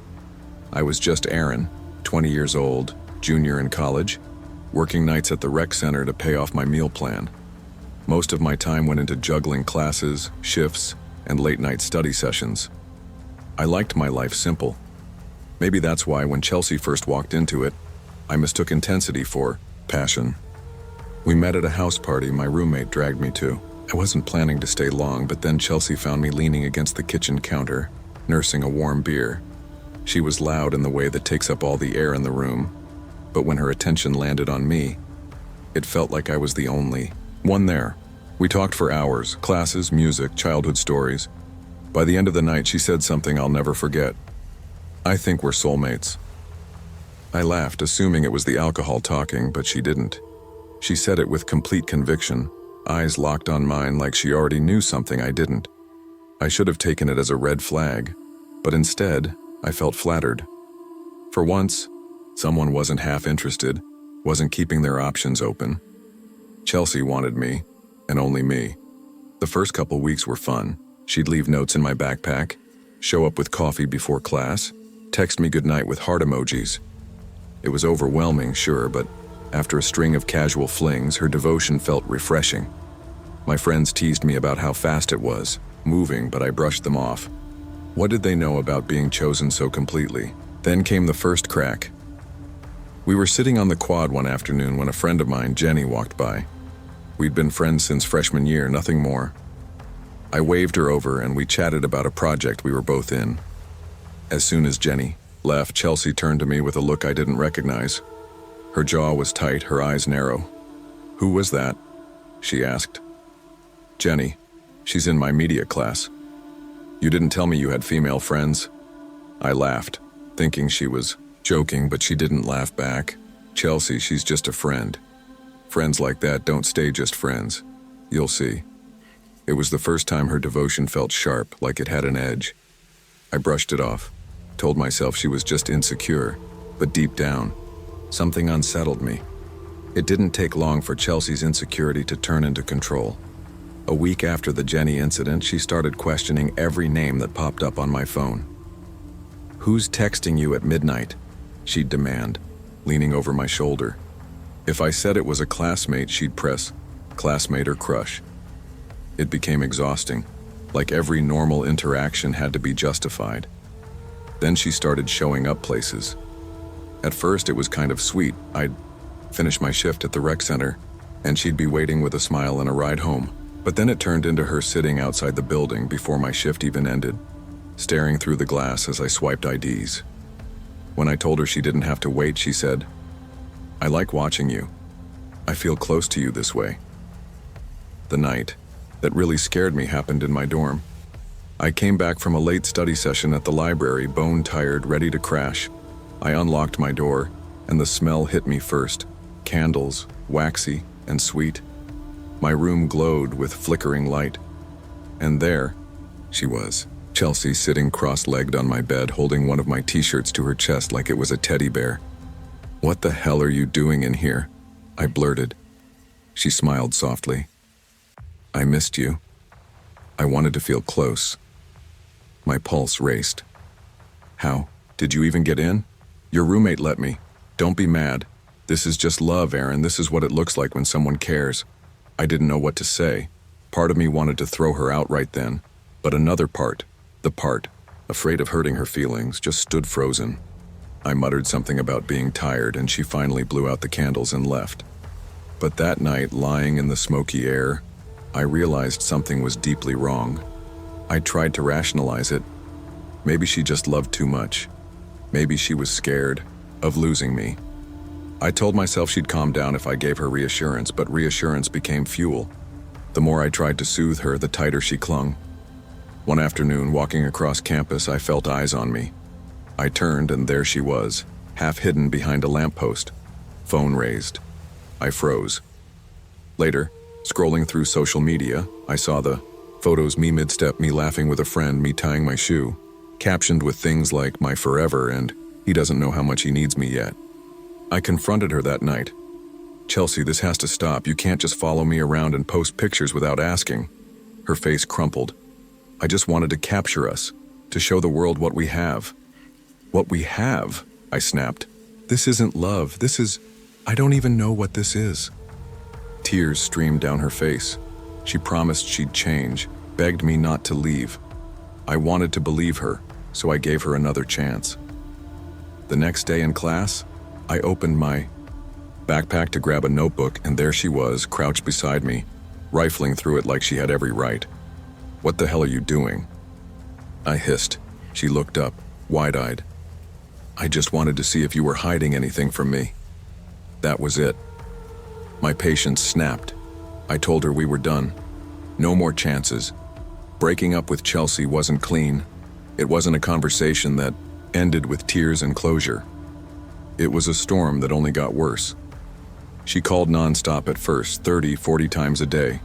When I blocked her, she made new numbers. When I ignored those, she showed up in person. Outside my dorm, outside the rec center, even outside the gym while I was on the treadmill. Every time I turned, she was there, watching.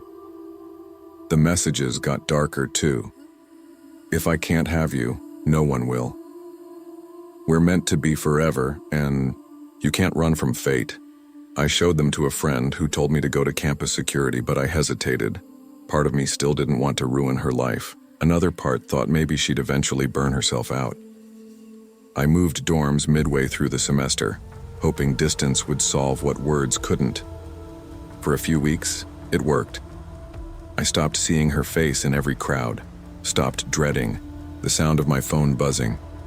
But just when I started to breathe again, the notes began, slipped under my new door, folded neatly, written in the same looping handwriting I knew too well. I'm still watching. You can't hide from love. Forever, Aaron. Every time I picked one up, a chill ran through me. She knew where I lived. Again. It's been months since the breakup, and I still live with the echo of her. I don't see her anymore, but I feel her. Every knock at my door makes me flinch. Every unfamiliar number on my phone makes my stomach knot.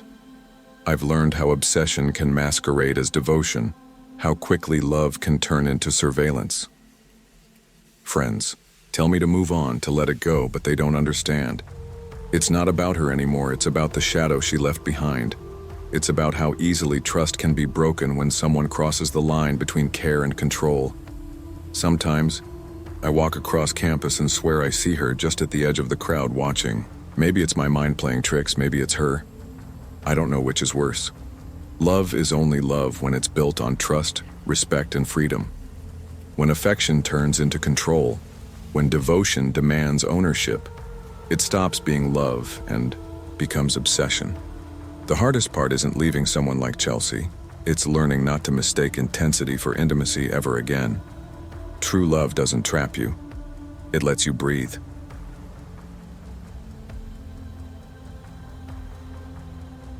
I used to think houses could breathe. The first time we pulled into the cracked driveway of the duplex on Pine Street, I swear I heard it sigh, like it was tired of holding itself up. The siding was chipped, the porch rail leaned to one side, and the fence out back looked like a crooked set of teeth. I pressed my face to the car window, trying to imagine living there, but all I could think was that it felt smaller than the place we'd left behind. Home, sweet home, Mom said, trying too hard. She smiled at me in the rearview mirror, her lipstick faded from hours on the road. Dad didn't say anything. He just sat with his hands still on the wheel, staring at the duplex like it had insulted him. He'd been like that a lot since his plant started cutting shifts. When he did talk, his voice sounded heavier, like every word had a weight tied to it. I carried my box of books inside, the cardboard soft from the bottom where it had been dragged through the grass. The air smelled like dust and something damp. My room was half the size of the one I used to have. If I stood in the middle, I could touch both walls by spreading my arms. That night, I lay awake listening to the creaks of the house. Every time the wind rattled the loose siding, I thought, the whole place might collapse. I pressed my ear to the wall and could hear the faint sound of a TV from the other side of the duplex, muffled voices drifting in and out. It felt strange knowing someone was right there, a few feet away, like sharing a house with strangers. Mom said Brookfield was going to be good for us, that people here looked out for each other. But when I peeked through the blinds, all I saw were houses that looked like ours, peeling paint, broken gutters, yards that hadn't seen a mower in weeks. It didn't look like a place people came to build things. It looked like a place people ended up when they had no choice. Still, I tried to believe her. The housewarming party was Mom's idea. She said it would help us put down roots, though I didn't think anyone wanted to plant roots in a place like this. Still, she baked 2 casseroles, bought plastic cups from the dollar store, and invited the neighbors. The living room filled with the smell of cheap beer and potato salad. Adults laughed louder than they needed to, like they were trying to convince themselves they were having fun. I sat on the stairs halfway up, listening. That's when I first heard his name. Raymond Keller, a man whispered, his voice thick, with beer. Used to be normal before the divorce, now he's out there all hours digging in that garden of his like he's burying treasure. A woman snorted. Treasure? More like burying his past. My sister says she's seen him talking to himself. just standing there in the dirt. The group chuckled uneasily, but no one disagreed. Curiosity burned in me. I slipped upstairs and leaned out the small window on the landing. From there, I could just see over the fence to the yard next door. The hedges were taller than me, trimmed into rigid walls that hid everything but the tip of a greenhouse roof. A light glowed faintly inside, like a lantern trapped in fog. That night, when the house was quiet and my parents' voices faded into snores, I crept back to the window. The light in the greenhouse was still on. I thought I saw a shadow moving inside, but it was gone before I could be sure. I hugged my knees and told myself it was nothing. But the whispers from the party stayed with me, and the glow from that greenhouse kept flickering in my mind long after I crawled into bed. Days passed, but I couldn't stop watching. From the stairwell window, I learned Mr. Keller's habits. He came out every evening just as the sun dipped below the rooftops. He wore old clothes, baggy jeans, scuffed boots, a jacket that hung from his thin shoulders. He limped when he walked, dragging one leg slightly, but he moved with purpose. At first, all he did was garden, digging, watering, trimming. The hedges were his pride, cut sharp and even like walls. But then I noticed something strange. Some nights he dressed differently. No jeans or boots, he wore a suit pressed and clean, and his limp almost disappeared. He'd stand in front of the greenhouse door, head tilted, as if listening to someone inside. I pressed my forehead against the glass, straining to hear. One night, I finally caught fragments of his voice drifting through the still air. "Evelyn," he whispered. "I'm here. I've kept everything just the way you like it. They don't understand us, but you do." The hairs on my arms prickled. Evelyn. Was she his ex-wife? The one people at the party had whispered about? One evening, I couldn't stop myself. I slipped on sneakers, eased the back door open, and crossed the yard. The grass was damp and cold under my feet.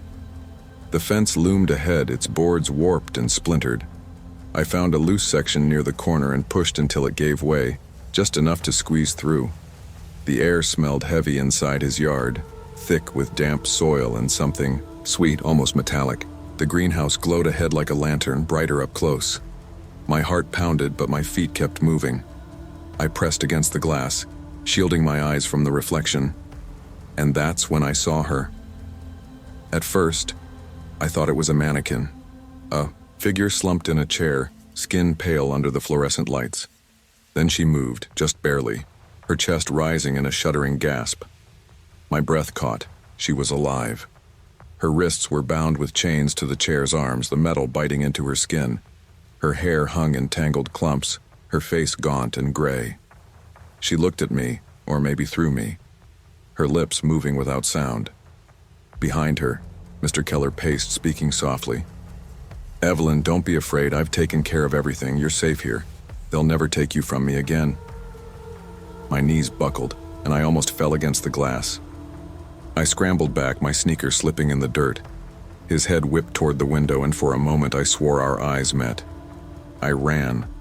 I tore through the fence gap, across the yard, and back into our duplex. My lungs burned as I bolted up the stairs and shook my parents awake. "Mom, Dad, you have to listen. There's a woman in the greenhouse. She's chained up. She's hurt." At first they thought I was dreaming, but the panic in my voice broke through. Dad grabbed his jacket and Mom called the police. I clung to her hand, shaking as sirens filled the night. When officers stormed the yard, I thought it was over. They'd find her, they'd save her. But when they came back, their faces were blank. "Nothing there," one said. "Greenhouse is empty. Empty." I wanted to scream. I knew what I saw. I knew she was real. They questioned me for hours, asking if I was sure, if maybe I'd imagined it. My parents tried to defend me, but I saw the doubt in their eyes. Maybe it was easier to believe I'd dreamed it than to admit a monster lived. Next door, Mr. Keller stood on his porch, arms crossed, watching as the police left. His expression was calm, almost smug. He waved to us like nothing had happened. We stayed another year in Brookfield, though nothing felt safe after that night. I stopped looking out the stairwell window. I stopped walking past his yard. But sometimes, late at night, I swore I could still smell the metallic sweetness of that greenhouse drifting through the cracks in our walls. When Dad finally got transferred, we packed up and left. Mom said it was for the best, and I agreed, but the memory came with me. Even now, years later, I see her face in dreams. The woman in the chair, eyes wide, lips gasping for air. And I wonder if she's still out there, hidden away in some other garden. Or if she was gone long before I ever saw her. Curiosity can uncover truths we aren't ready to face, but silence only lets darkness grow stronger. Evil often hides in plain sight, behind hedges and polite smiles. And too often, people look away because it's easier. The lesson I learned is that when you see something wrong, you must speak, even if no one believes you. Because pretending not to see only feeds the monster next door. I used to believe relationships were supposed to feel safe. That's what my parents modeled for me. Dad worked long hours, Mom kept the house together, and even when they fought, you could tell there was love in the way they circled back to each other. When I met Harper, I thought I'd found a small piece of that same comfort. She was shy when we first met, almost painfully so. I'd seen her around campus coffee shops, always with her head bent over a book, hair hiding most of her face. One afternoon, I asked if she was reading Steinbeck, and she glanced up like a startled bird. We talked for 20 minutes, and by the time I left, I had her number. At first, her quietness was endearing. She texted me constantly, but I figured that was just excitement. Good morning, every day. Good night, every night, little check-ins between classes. It made me feel noticed, like I mattered. But once we made things official, the tone shifted. Her messages grew urgent. If I didn't respond within minutes, my phone would light up again. Where are you? Why? Aren't you answering? Who are you with? One night I was hanging out at my buddy Chris's place when Harper showed up at the door. She smiled, but her eyes were sharp. You forgot to tell me where you'd be, she said, slipping past Chris like she belonged there. Chris shot me, a look half amused, half uncomfortable. I laughed it off, said she just worried too much. But something in her voice that night stuck with me. Something possessive, almost territorial. The night everything shifted from odd to unnerving happened a few weeks later. I'd picked up an extra shift at work, stocking shelves until nearly midnight. My apartment was dark when I got home, the air heavy with quiet. I flipped on the light and froze. Harper was sitting on my couch. No TV on, no music. Just sitting there staring at my phone on the coffee table. Harper. What the hell? She smiled faintly. You weren't answering. I got worried. My chest tightened. How did you get in? You left the window unlocked, she said casually, as if she were telling me I'd left the milk out. I walked over, picked up my phone. The screen was still open to my messages, but not the ones I'd been texting her. She'd scrolled through, conversations with friends, old group chats, even numbers I hadn't touched in months. That's private, I snapped. Her eyes filled instantly, tears welling up. I just needed to know. I love you, Dylan. Don't shut me out. The guilt hit me like a reflex, even though I knew I had no reason to feel guilty. I mumbled that it was fine, that I should have locked the window. But when she left that night, the silence of the apartment felt wrong, like she'd taken something with her. After that, I started noticing little things I couldn't explain. Harper would send texts like, "You look good in blue tonight," while I was out at the bar with friends. Or she'd mention a joke I'd told hours earlier to people she didn't know. Each time it was proof she'd been there, lurking just out of sight. I kept telling myself it wasn't that bad, that maybe she was just insecure, maybe she'd settle down. But the scrapbook proved otherwise. It happened on a rainy afternoon. Harper had left her jacket at my place the night before, and when I brought it over to her apartment, she was out. The door was unlocked. I know I shouldn't have gone in, but I figured I'd just drop the jacket and leave. That's when I saw it. A binder on her desk, thick and heavy, with my name scrawled across the front in looping handwriting. I shouldn't have opened it, but curiosity got the better of me. Inside were pages filled with photographs. Me sleeping on my couch. Me walking to class. Me standing in line at the grocery store. None of them taken with my knowledge. Taped beside the photos were receipts, gas stations, diners, coffee shops I'd stopped at. Some had dates from months ago. The most chilling part were the cutout scraps of paper, pieces of names, girls I'd texted once or twice, some I barely remembered, each one circled in red ink. I dropped the binder like it had burned me. My chest felt hollow. This wasn't insecurity. This was obsession. When I confronted her later, she didn't deny it. "I just wanted to keep track of us," she said, eyes blazing. "Don't you understand? You're mine." I tried to end it. I told her it was over, that I needed space, that I couldn't handle the way things had gotten. She didn't take it well. The night I broke up with her, she showed up at my parents' house. I was inside trying to explain everything to Mom when we heard the pounding on the door. "Dylan!" Harper's voice shrieked through the wood. "You can't leave me. You promised." My mom pulled me back, but Harper kept banging, her voice cracking with rage and desperation. Neighbors peeked out their windows as she screamed, "You're mine, Dylan. You'll always be mine." She stayed for hours. My dad finally threatened to call the police, and only then did she storm off, her face twisted with something I can only describe as hate. That night I packed a bag. Within a week I transferred my job, broke my lease, and moved 2 cities away. It felt like running, but I didn't care. I just wanted air. I just wanted to sleep without wondering if she was outside my window. Moving helped, but it didn't erase her. Every so often an unmarked package would arrive at my door. No return address, just my name written in handwriting I knew too well. Inside there was always something small but sharp with meaning. A photo of me walking home from work, a napkin from a diner I'd eaten at, a pressed flower I'd once given her, years ago. I never responded. I never told anyone. I threw the packages away and tried to pretend they didn't exist. But the truth is, they reminded me she hadn't really let go. Maybe she never would. I live differently now. I lock every window, double-check every door.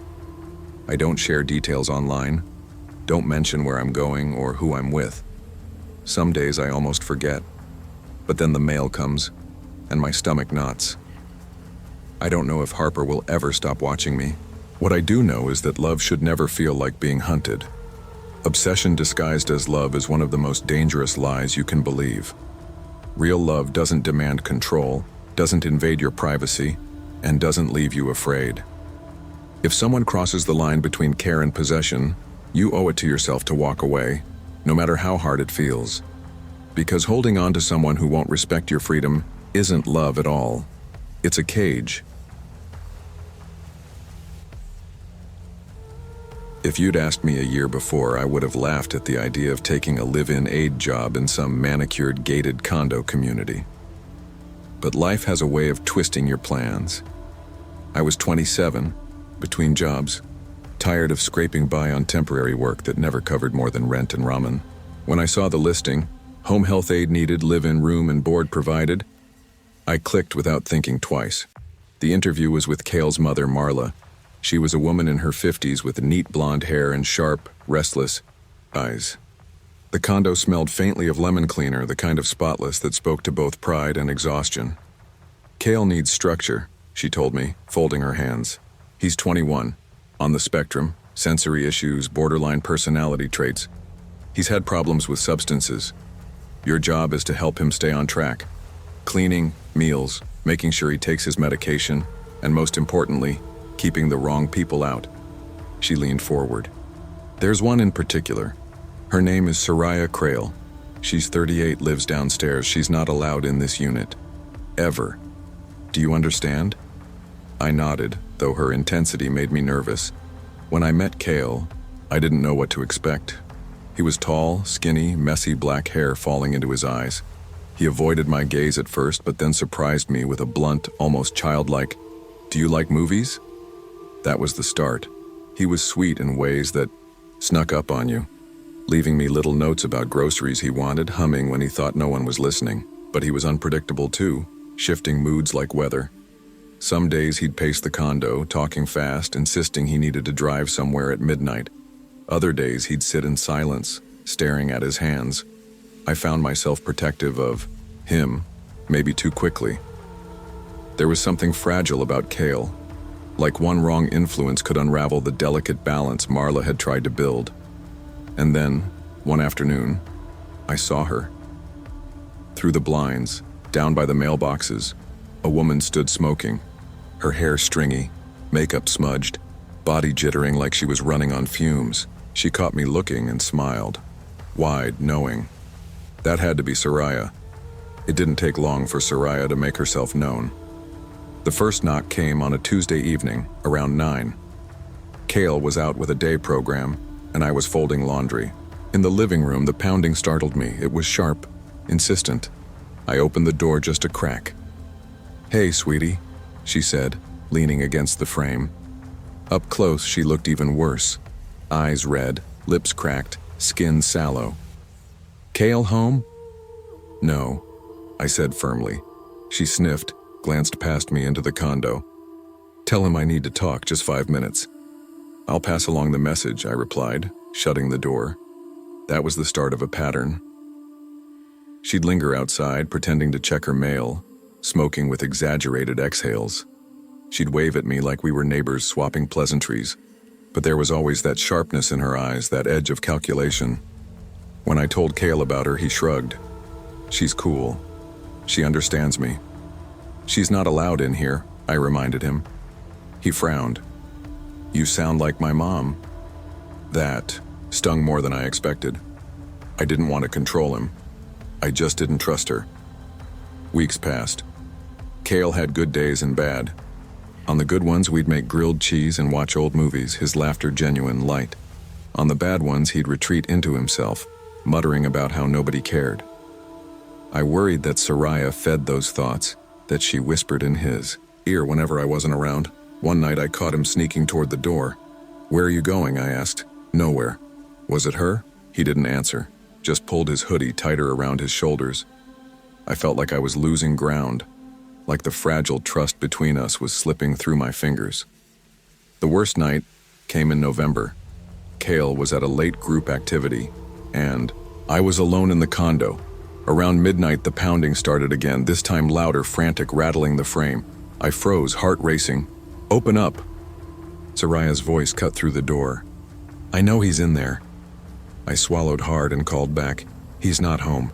You need to leave." She slammed her fists again. "Don't lie to me. You think you can keep him from me? He needs me." I gripped my phone, ready to dial 911, but my hands were shaking too badly. "Get out here," she screamed. "You think you're better than me? You're just a babysitter. He loves me." The sound of her rage filled the hallway, echoing off the walls. Then came a crash, a fist against the door so hard the wood splintered. "Go home." "Soraya!" I yelled, my voice cracking. For a moment, silence. Then her laugh, low and sharp, before footsteps retreated down the stairs. I stood there for a long time, every muscle trembling. When Cale returned later, I told him what happened. He looked small, ashamed. "She just wants help," he muttered. "She's dangerous, Cale. She's going to drag you down." He wouldn't look at me. "You don't understand her."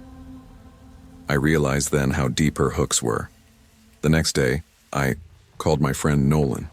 He'd always been the level-headed one, the kind of guy who could talk me down when my thoughts spiraled. He agreed to come over. We sat on the couch, mugs of coffee between us, while I recounted the night before.